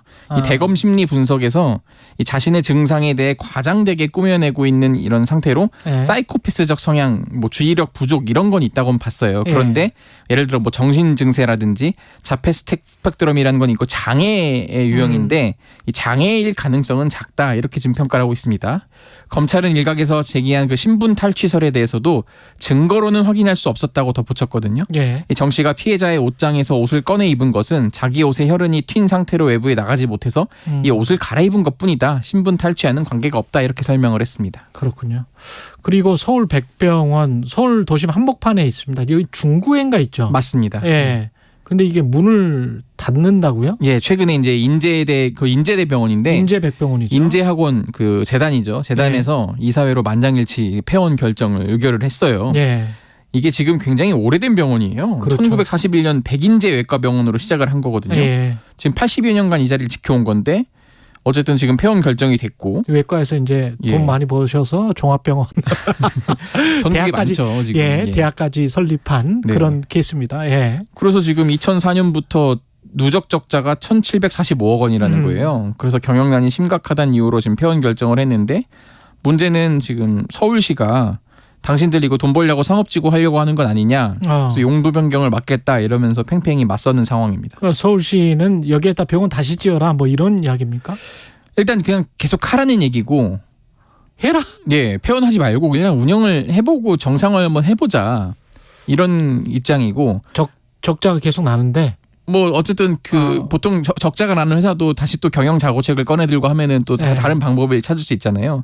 근데 만약에 용도 변경을 안 해주면은 뭐 폐원을 했다가 다시 병원을 새로 짓는 방법도 있고 여러 가지가 있거든요. 그럼 영종률이라도 높여준다든가 뭔가를 뭐 그런 논의가 있을 수 있겠죠. 근데 예. 지금 서울시가 최근에 여기에다가 지금 그 도시계획 시설, 종합의료시설 결정 추진을 검토한다고 발표를 한 바 있어요. 그러니까 그래요? 도심의 의료 공백이 심각하기 때문에 그렇죠. 여기를 이제 의료로 어떻게 좀 하겠다라고 발표한 게 있어서 지금 이것과 좀 약간 엇박자가 나는 거잖아요.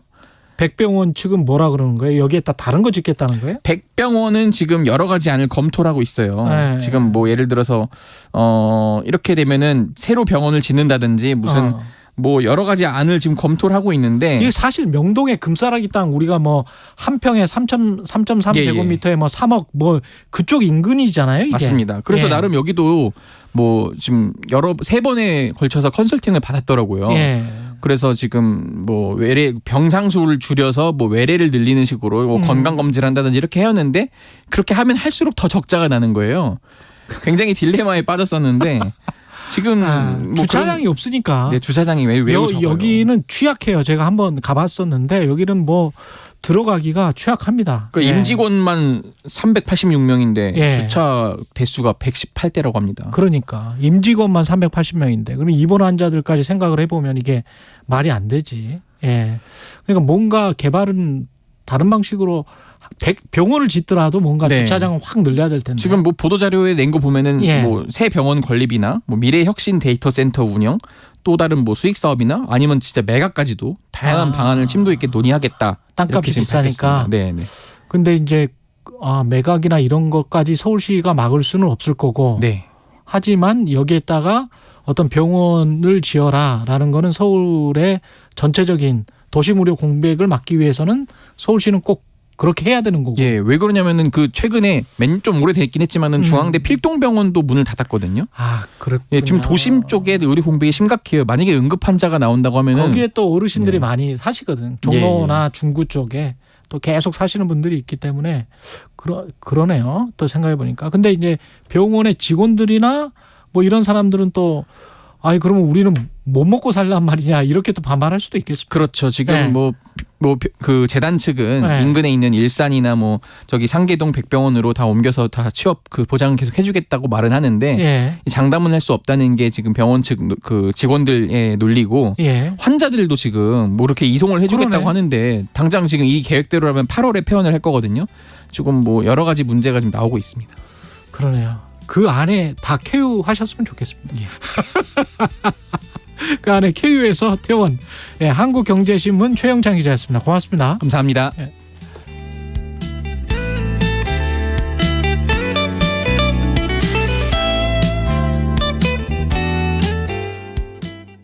잠시 후 8시 반부터 일부 지역국에서는 해당 지역 방송을 보내드립니다. 주위에서 이제 친구들이 홍사원의 경제쇼를 한번 들어봐라. 그래서 이제 용기가 생겨가지고 계좌도 개설하고 조금 이렇게 재미로도 하는데 많은 도움이 되고 있습니다. 그 출연진들을 어디서 이렇게 섭외를 하셨는지. 이런 경제 방송 중에서는 제일 믿을 수 있는 방송이 아닌가. 경제 방송은 뭐니 해도 홍사원 기자님이 최고신 것 같아요. 오후 4시 5분 홍사훈의 경제쇼. 다른 정보만 전해드립니다. 진행은 서툴지만 내용은 알찹니다. 진실의 편에서, 정의의 편에서, 약자의 편에서 뉴스를 전합니다. 주진우 라이브와 함께 더 많이, 더 오래 웃었으면 좋겠습니다. 매일 오후 5시 5분 KBS 1라디오 주진우 라이브. 지금 시각은 8시 30분입니다. KBS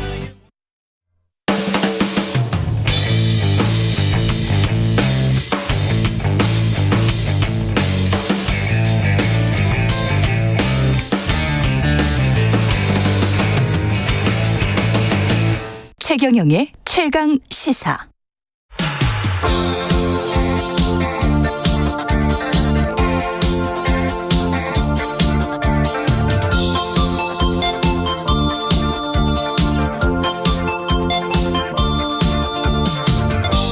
네, 전문 정치인들과 함께하는 기운찬 코너 젊은 토론 시간입니다. 김용태 전 국민의힘 최고위원, 장경태 민주당 최고위원 자리했습니다. 안녕하십니까? 네, 안녕하세요. 김용태입니다. 안녕하세요. 장경태입니다. 장경태 의원님은 약간 좀 얼굴이 헬쑥하십니다. 예, 며칠 전에 쓰러지셨는데 그렇게 더웠어요? 더웠습니까? 아니면 어떤 이제 상황이 어땠던 거예요? 저도 이제 좀 요즘 일 많다고 좀 무리했었는데요. 갑자기 또 일어나서 기자회견 하다 보니까 그냥 뭐 약간 현기증이 나면서 머리가 핑 좀 돌더라고요. 그래서 좀 정신 차려보니 바닥에 누워 있어서 저도 깜짝 놀랐습니다. 근데 장해찬 국민의힘 최고위원은 기절쇼였다 이렇게 뭐 주장하는 쇼를 거기에서 할 이유가? 쇼를 할 이유가 없죠 사실. 오히려 왜냐하면 그 당시 이동관 이 특보를 방통위원장으로 지명할 것으로 13일에 막 여러 지라시들이 돌면서 저희가 13일 날 지라시 보고 이제 14일 날 항의 방문했던 거였거든요. 15일 날 이제 임명할 것으로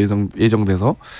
근데 항의 방문에서 저희가 김효재 이제 상임위원을 만나러 가는 자리인데 굳이 거기서 쓰러져서 뭐 그럴 필요도 없죠. 뭐 사실 저도 뭐 기억도 안 나는 일이지만. 근데 또 인터넷에서는 뭐 막 그런 이야기들이 돌았어요. 뭐 무릎 보호대 논란이 있어서 뭐 일단 최대 피해자는 전 이동관 특보다 이렇게 보는데요. 뭐 그 다음 날 원래 방통위원장 임명하셨어야 되는데 원래 그 다음 날 임명할 예정이었던 건 맞아요? 뭐 그런 지라시가 이제 돌아서 저희도 그래서 항의 방문했던 거거든요. 근데 그게 논란이 되면서 오히려 이제 지명을 좀 미뤄야 되는 상황이 되지 않았나 이런 생각이 들고요. 뭐 저희의 입장에서야 뭐 참 이걸 이슈로 더 부각시켜 주셔서 뭐 감사해야 될지. 근데 사실 정치적 금돈이 있거든요. 저희가 이제 아무리 제가 여러 가지 의혹이 있다 할지라도 김건희 여사 뭐 성형 중독 뭐 이런 사진을 가지고 비교하거나 분석하거나 이러진 않습니다. 최고위 모두 발언에서 뭐 심지어 아프다고 하면 오히려 위로하고 오히려 강건하시기를 오히려 좀 요구 드릴 텐데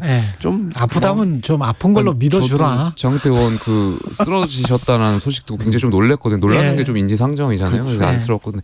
근데 다만 그 말씀하셨던 것처럼 이제 의혹을 제기했던 그 네티즌을 향해서 이제 고소를 준비하시는 걸로 알고 있는데. 아, 그래요?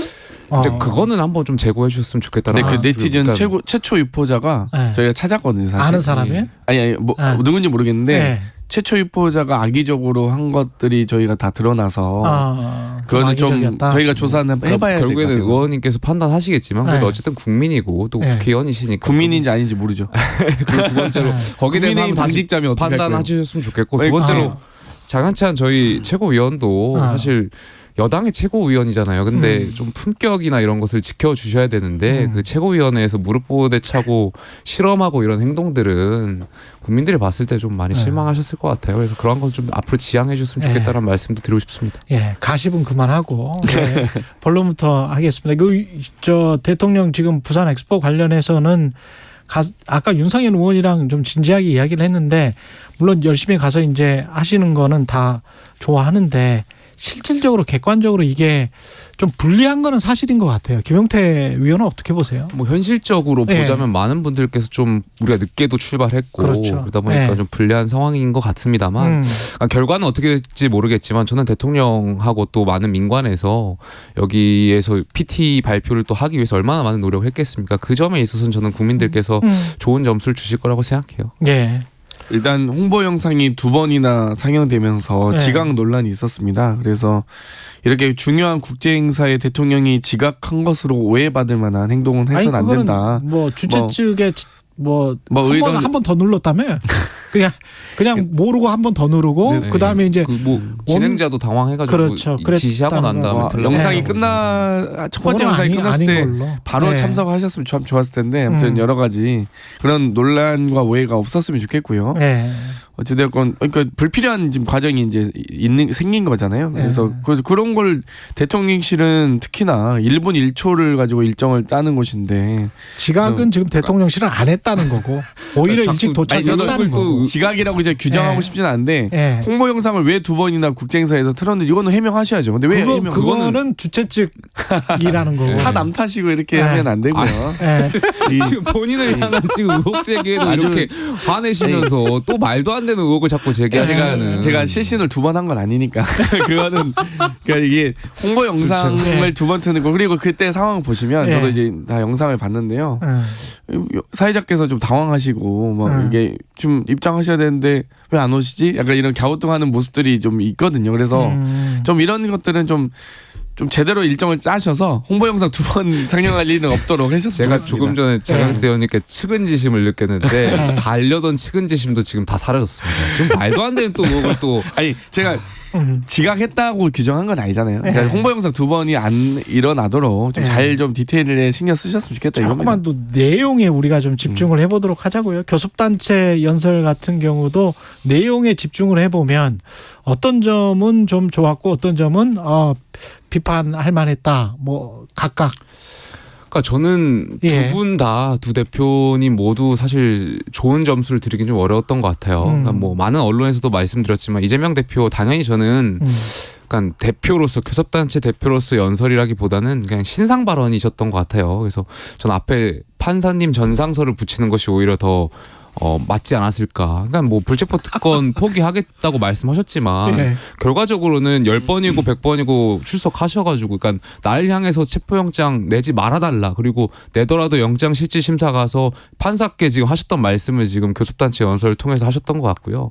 저희 김기현 대표께서도 사실 저는 여당의 대표시잖아요. 그러면 품격과 품위를 보여주실 수 있었을 거라고 충분히 그러실 수 있었을 텐데 그러지 못한 점이 굉장히 아쉬웠던 것 같아요. 그러니까 민주당이 과거의 문재인 정권 시절에 사실 야당을 국정 파트너로서 인정하지 않고 적폐로 오히려 몰았잖아요. 그러면서 저는 민주당이 심판받았다고 생각하는데 저희 국민의힘은 좀 달랐으면 좋겠습니다. 그래서 민주당이 물론 잘못한 것도 있겠지만 앞으로 여당으로서 좀 비전을 말씀하셨으면 더 좋지 않았을까 생각해 봅니다. 일단 이재명 대표 연설은 뭐 여러 가지 오포 정권, 압구정 정권 이런 부분이 있었습니다. 민생과 경제, 외교 안보를 포기한 정권에 대한 규탄도 있지만 가장 핵심은 뭐 불체포 특권의 포기 선언이었습니다. 그러면 이 정도 됐으면은 이제 김건희 여사, 뭐 최은순 장모에 대한 수사도 공정하게 함께 이루어져야 된다. 본인도 이미 많이 내려놨기 때문에 그리고 저는 이제 이 부분은 뭐 많은 국민들이 주목하시라고 보고요. 김건희 여사 사건은 뭐 주가 조작 사건 말씀하시죠? 뭐 마찬가지입니다. 여러 가지 의혹이 있죠. 그래서 도이치모터스 주가 조작을 포함해서 받았으면 좋겠고요.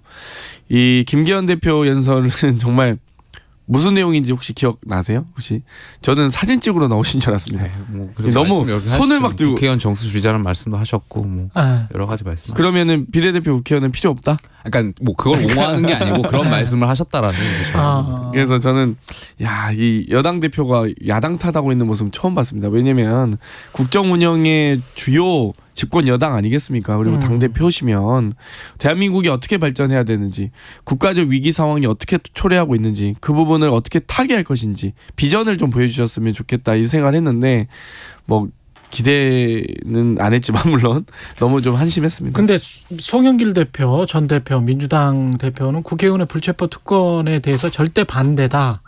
불체포 특권을 포기하는 건 야당이기를 포기하는 것이다. 이거는 당내에 이런 기류도 있습니까? 사실 이제 그 교섭단체 대표 연설 직전에 최고위원회에서 대표께서 그걸 말씀하시겠다고 얘기하시더라고요. 그래서 저도 뭐 저를 포함해서 거의 대부분의 최고위원들이 다 만류했습니다. 이건 왜냐면 이게 이제 본인이 그냥 영장심사 받으면 되지. 예를 들면 그걸 선언을 하는 순간 다 다 발목 잡고 다 발목 잡힌다. 그런 것들이 또 이재명 대표 관련된 재판도 이미 지금 맹탕으로 흐르고 있지 않습니까? 뭐 사실상 유동규 씨의 진술도 다 뭐 여러 가지 좀 본인도 진술을 거부하고 있고 이제 재판 연기 요청하고 있고. 그렇죠. 뭐 김만배 씨가 유동규와 남욱이 이재명에게 돈 줬다고 얘기해달라라고 회유했다. 혹은 이 박영수 전 특검이 200억을 요구했다. 이런 진술들이 지금 나오고 있거든요. 그렇기 때문에 이재명은에게 난 돈 준 적 없다. 이미 이런 진술도 김만배 씨가 실제로 하고 있기 때문에 제가 보기엔 검찰이 패소할 가능성이 패색이 매우 짙어졌다라고 보기 때문에 물론 이제 자신감을 얻은 건 사실입니다만 굳이 이 선언까지 하면서 할 필요가 있냐 이런 부분이 있었습니다만 뭐 본인이 너무 결심이 굳건하시더라고요. 내가 이 부분 때문에 우리 민주당이 굳이 이제 뭐 여러 가지 오해를 사지 않도록 하겠다. 근데 그렇게 선언하고 나니까 김기현 대표는 자 이제 도장 찍자 뭐 이거잖아요. 그러니까 소명운동 우리는 뭐, 진행하고 있으니까 국민의힘은 뭐 민주당도 해라 뭐 이런 거잖아요. 그러니까 야당을 향한 그러니까 뭐 압박 수단으로서는 뭐 의미가 있을 수 있겠지만 실효성의 문제는 좀 있을 것 같아요. 왜냐하면 그리고 이게 헌법 44조에 국회의원이 현행범이 아닌 이상 국회에 그럼 체포를 하려면 국회의 동의를 받게끔 되어 있는 게 헌법에 명시되어 있기 때문에 그렇죠. 이거는 이제 헌법을 개정하지 않고서는 좀 현실적 어려운 부분이 있고 바로 그럼 법무부는 자동 그쪽으로 의뢰할 수밖에 없는 거죠. 되어 있습니다. 그래서 그럴 수밖에 없는 상황이고 근데 저는 그 송영길 전 대표께서 하셨던 말씀을 비춰보면 당연히 친명계는 지금 반발할 것 같아요. 왜냐하면 이재명 대표 입장에서는 교섭단체 연설에서 본인이 굉장히 멋있는 척하면서 불체포 특권을 내려놓겠다라는 말씀하셨지만 사실상 지금 민주당 상황이 그렇지가 못하잖아요. 한 번 더 체포 동의안이 오면은 사실 이재명 대표가 그걸 막을 수 있는 여론이 있는 것도 아니고 사실 지금 반명과 비명에서 굉장히 지금 이재명 대표 체제로 갈 거냐 말 거냐를 놓고 싸우고 있는 와중에 현실적으로 지금 그렇게 또 혁신이가 앞으로 어떤 과제를 내놓게 될지 모르겠지만 불체포 특권 다를 거 아니에요. 그러면 이재명 대표 입장에서 그럼 내가 먼저 선수 치자라는 입장에서 하셨을 텐데 근데 이게 결과적으로 지금 장경태 의원 말씀하셨던 것처럼 발목 잡기가 될 수도 있는 것이 앞으로 만약에 뭐 수사기관에서 체포동의안이 또 올진 모르겠지만 오게 되면 반명과 비명계 의원들한테 어쨌든 가결할 수 있는 근거, 명분을 준 거잖아요. 그러네. 그렇기 때문에 송영길 전 대표라든지 친명계 의원들은 굉장히 이재명 대표 체제가 지금 흔들흔들하고 할 명분을 준 거니까 좀 불안할 겁니다. 아마. 근데 서명을 받으시려면 일단 국회의원 가상자산 재산 신고하기로 하셨잖아요. 왜 합의로. 근데 왜 이 서명을 할 게 아니라 왜 제출을 하지 않으세요? 개인정보동의서 다 제출하기로 했거든요. 국회의원. 김기현 대표 아들 코인 지금 의혹 있잖아요. 왜 제출 안 하세요? 국민의힘은? 예를 들면 저는 이것도 이해한 거예요. 국민들께 코인 의혹을 다 모조리 해소하시겠다고 선언했고 여야 원내대표 간에 합의까지 했어요.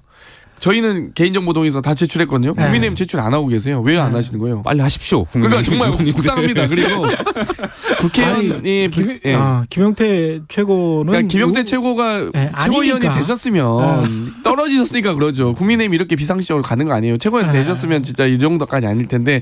그러니까 조수진 의원 지금 막 그 임대료 이해충돌 논란 있고 이러는 거잖아요. 단독 기사 어제 났던데 최고위원 한 명도 제대로 된 사람이 없는. 김병민 최고까지는 괜찮은 것 같아요. 근데 어쨌든 근데 국회의원의 불체포 특권을 포기할 거면 저는 대통령의 불소추 특권도 함께 포기해야 된다고 생각합니다. 그러니까 이건 헌법 조항이긴 한데요.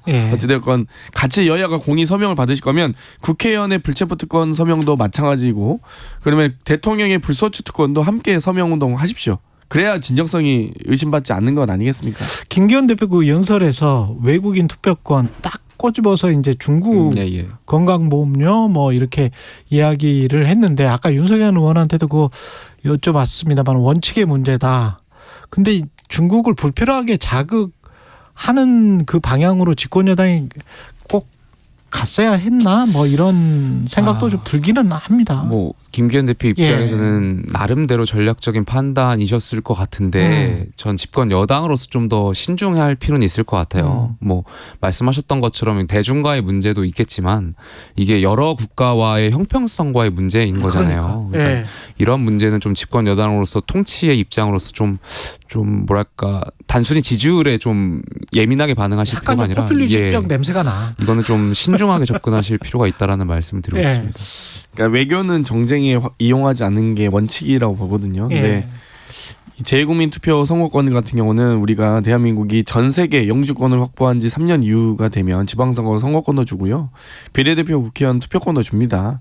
근데 예를 들면 제일동포 투표권에 대해서 왜 아무 말 못합니까? 100만 명 가까이 되는데. 물론 이제 이 소위 조선 국적을 보유한 분들이 남한, 북한 아무도 선택하지 않은 분들이 50만 가까이 되는데 예.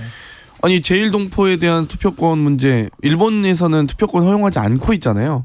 왜 일본 정부에게는 아무 말 못하는지 이 정도 굴욕적인 메시지가 어디 있습니까? 그러니까 저는 중국 정부에 요청할 수 있다고 봅니다. 뭐 집권 여당의 대표로서 10분 50보 100보 양보해서 그러면 일본 정부에도 똑같이 요구를 했어야죠. 왜 일본 정부에는 아무 말 못합니까? 정말 뭐 일본에 뭐 무슨 꿀단지라도 숨겨놨습니까? 일본에? 정말 그 신기합니다. 정말. 네. 민주당 혁신위는 잘 될 것 같습니까? 그 관련해서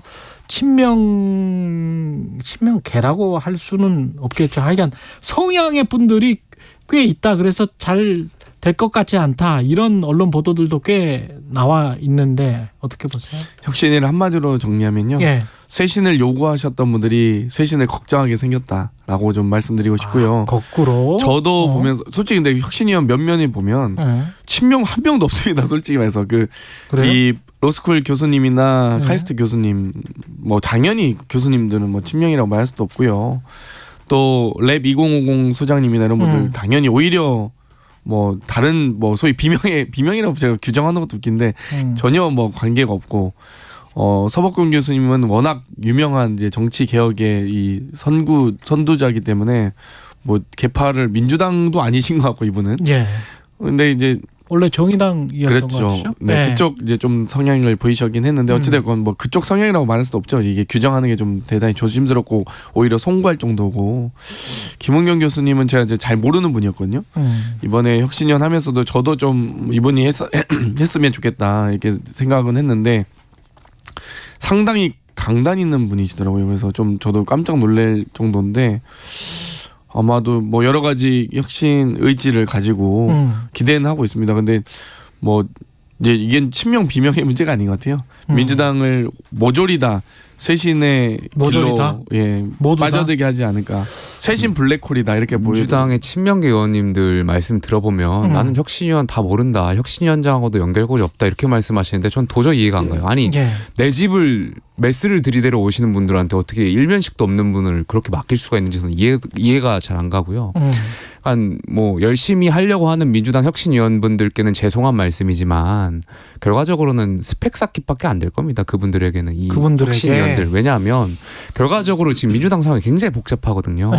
이재명 대표 체제로 총선을 치를 거냐 말 거냐라는 근본적인 질문이 있는 거예요. 친명과 비명 간에는. 혁신위에 대한 어떤 정의도 다 달라요. 친명과 비명과 반명 간에. 그러니까 그러한 과중에 혁신위가 과연 이재명 대표 체제를 메스를 들일 수 있느냐. 그러니까 심하게 말하면 이재명 대표까지 물러나게 할 수 있느냐인데 혁신위원들 몇 면을 보면 사실 다 학계에 계셨던 분들이잖아요. 정치인들이 아니고. 그러니까 정치인들도 풀기 어려운 이 고차 방정식을 어떻게 학계에 계셨던 분들이 풀 수 있겠습니까? 저는 결과적으로 굉장히 현실적으로 어려울 거다. 그럼 흐지부지 될 거다? 흐지부지 되겠죠. 네, 민주당을 잘 모르는 분이 혁신위원장 맡은다고 하셨는데 저는 입당한 지 3달밖에 안 된 분을 대통령 후보로 선출한 국민의힘은 뭡니까? 이런 당은 없어져야 되는 거 아닙니까? 뭐 이런 얘기 선출의 과정이 있었고요.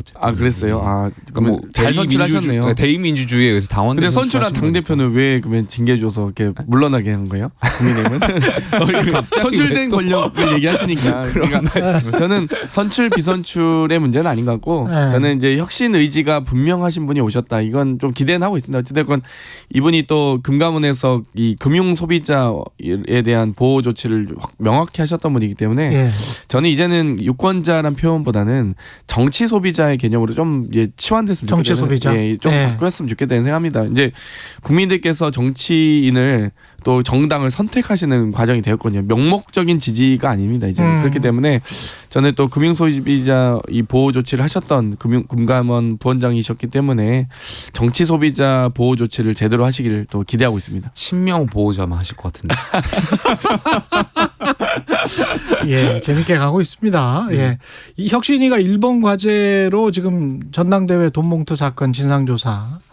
근데 진상조사를 이게 그러면 어떻게 전수조사를 하는 거예요? 당사자 해명을 다 듣는 겁니까? 모르겠습니다. 그건 혁신위에 물어보셔야 될 것 같은데요. 저도 그러니까 이 정도로 현직 최고위원도 모를 정도로 혁신위가 지금 저도 지금 기대도 되고 지금 어떻게 하시려나. 사실은 아까 뭐 쇄신을 요구하는 분들이 오히려 쇄신이 당할 것 같다. 뭐 이 말에는 당할 것 같다고는 안 했습니다. 그 쇄신을 당했던 분들이 깜짝 하여간 뒷말은 생각이 안 나요. 쇄신을 요구했던 분들이 하여간 깜짝 놀랄 것 같다 그런 말이었는데 그러면 쇄신을 요구했던 사람들이라는 거는 그 암묵적으로는 그 안에 함의가 비명계를 의미하는 것 같고 저는 아닌가? 현역 국회의원이라고 봅니다. 현역 국회의원 국회의원들이 장경태 의원님 포함해서 저도 당연히고요. 그럼 기득권 국회의원들이 쇄신 요구를 많이 당할 것이다.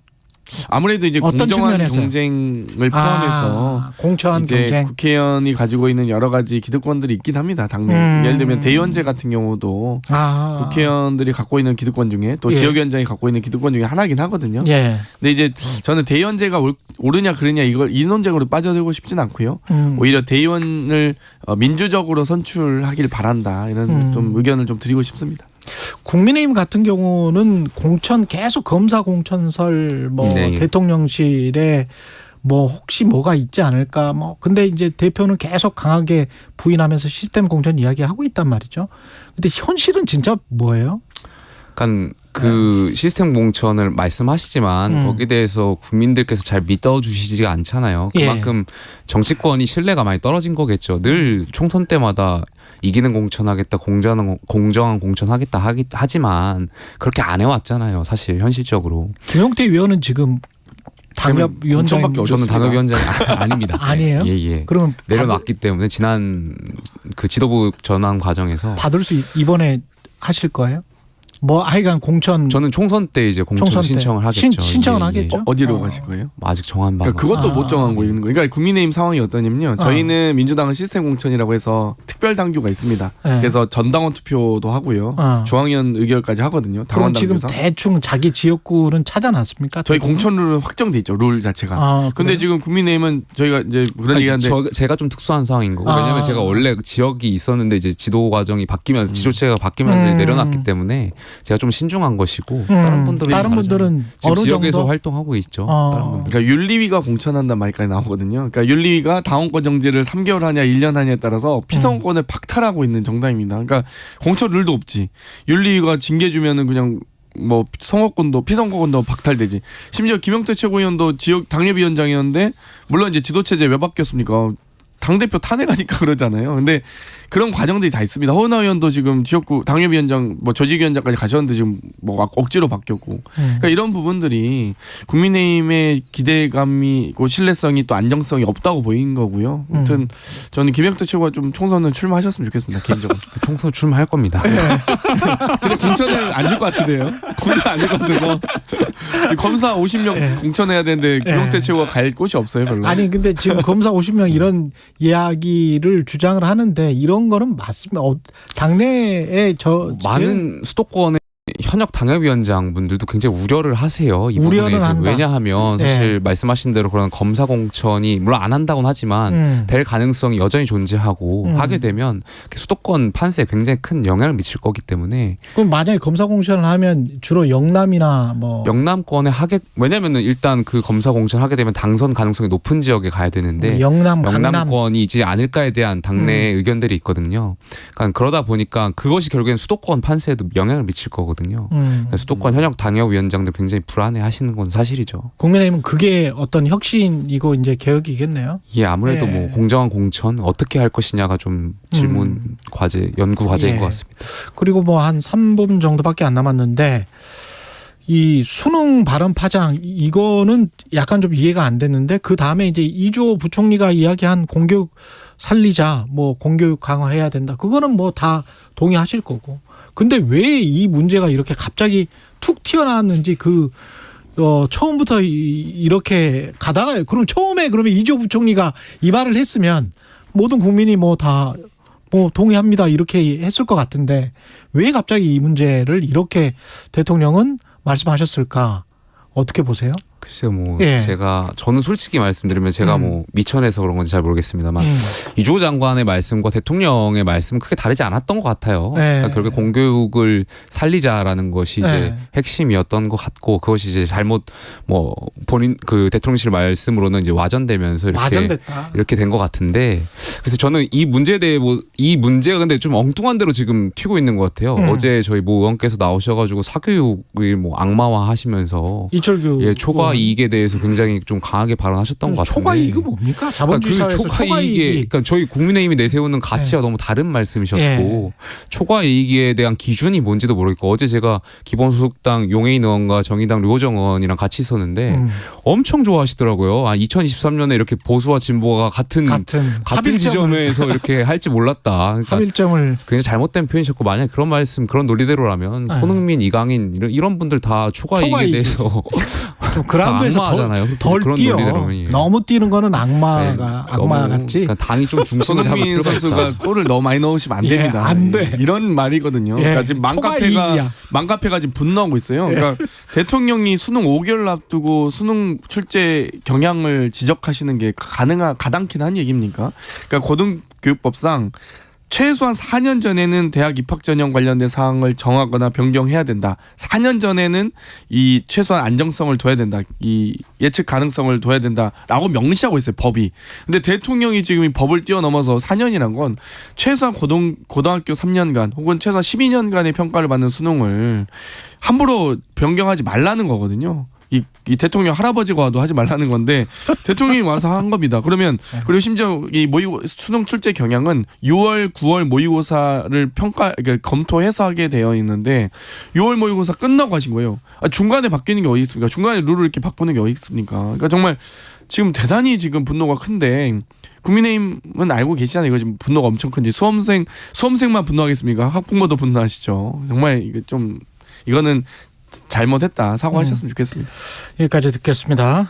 김용태 전 국민의힘 최고위원, 장경태 민주당 최고위원이었습니다. 고맙습니다. 감사합니다. 정병일 님이 정치는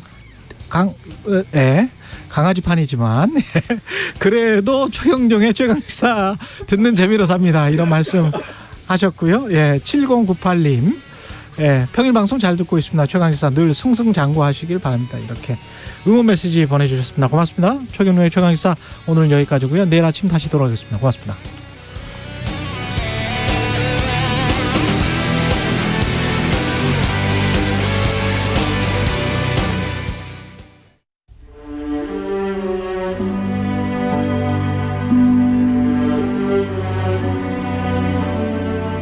반갑습니다. 안녕하세요. 이동우입니다.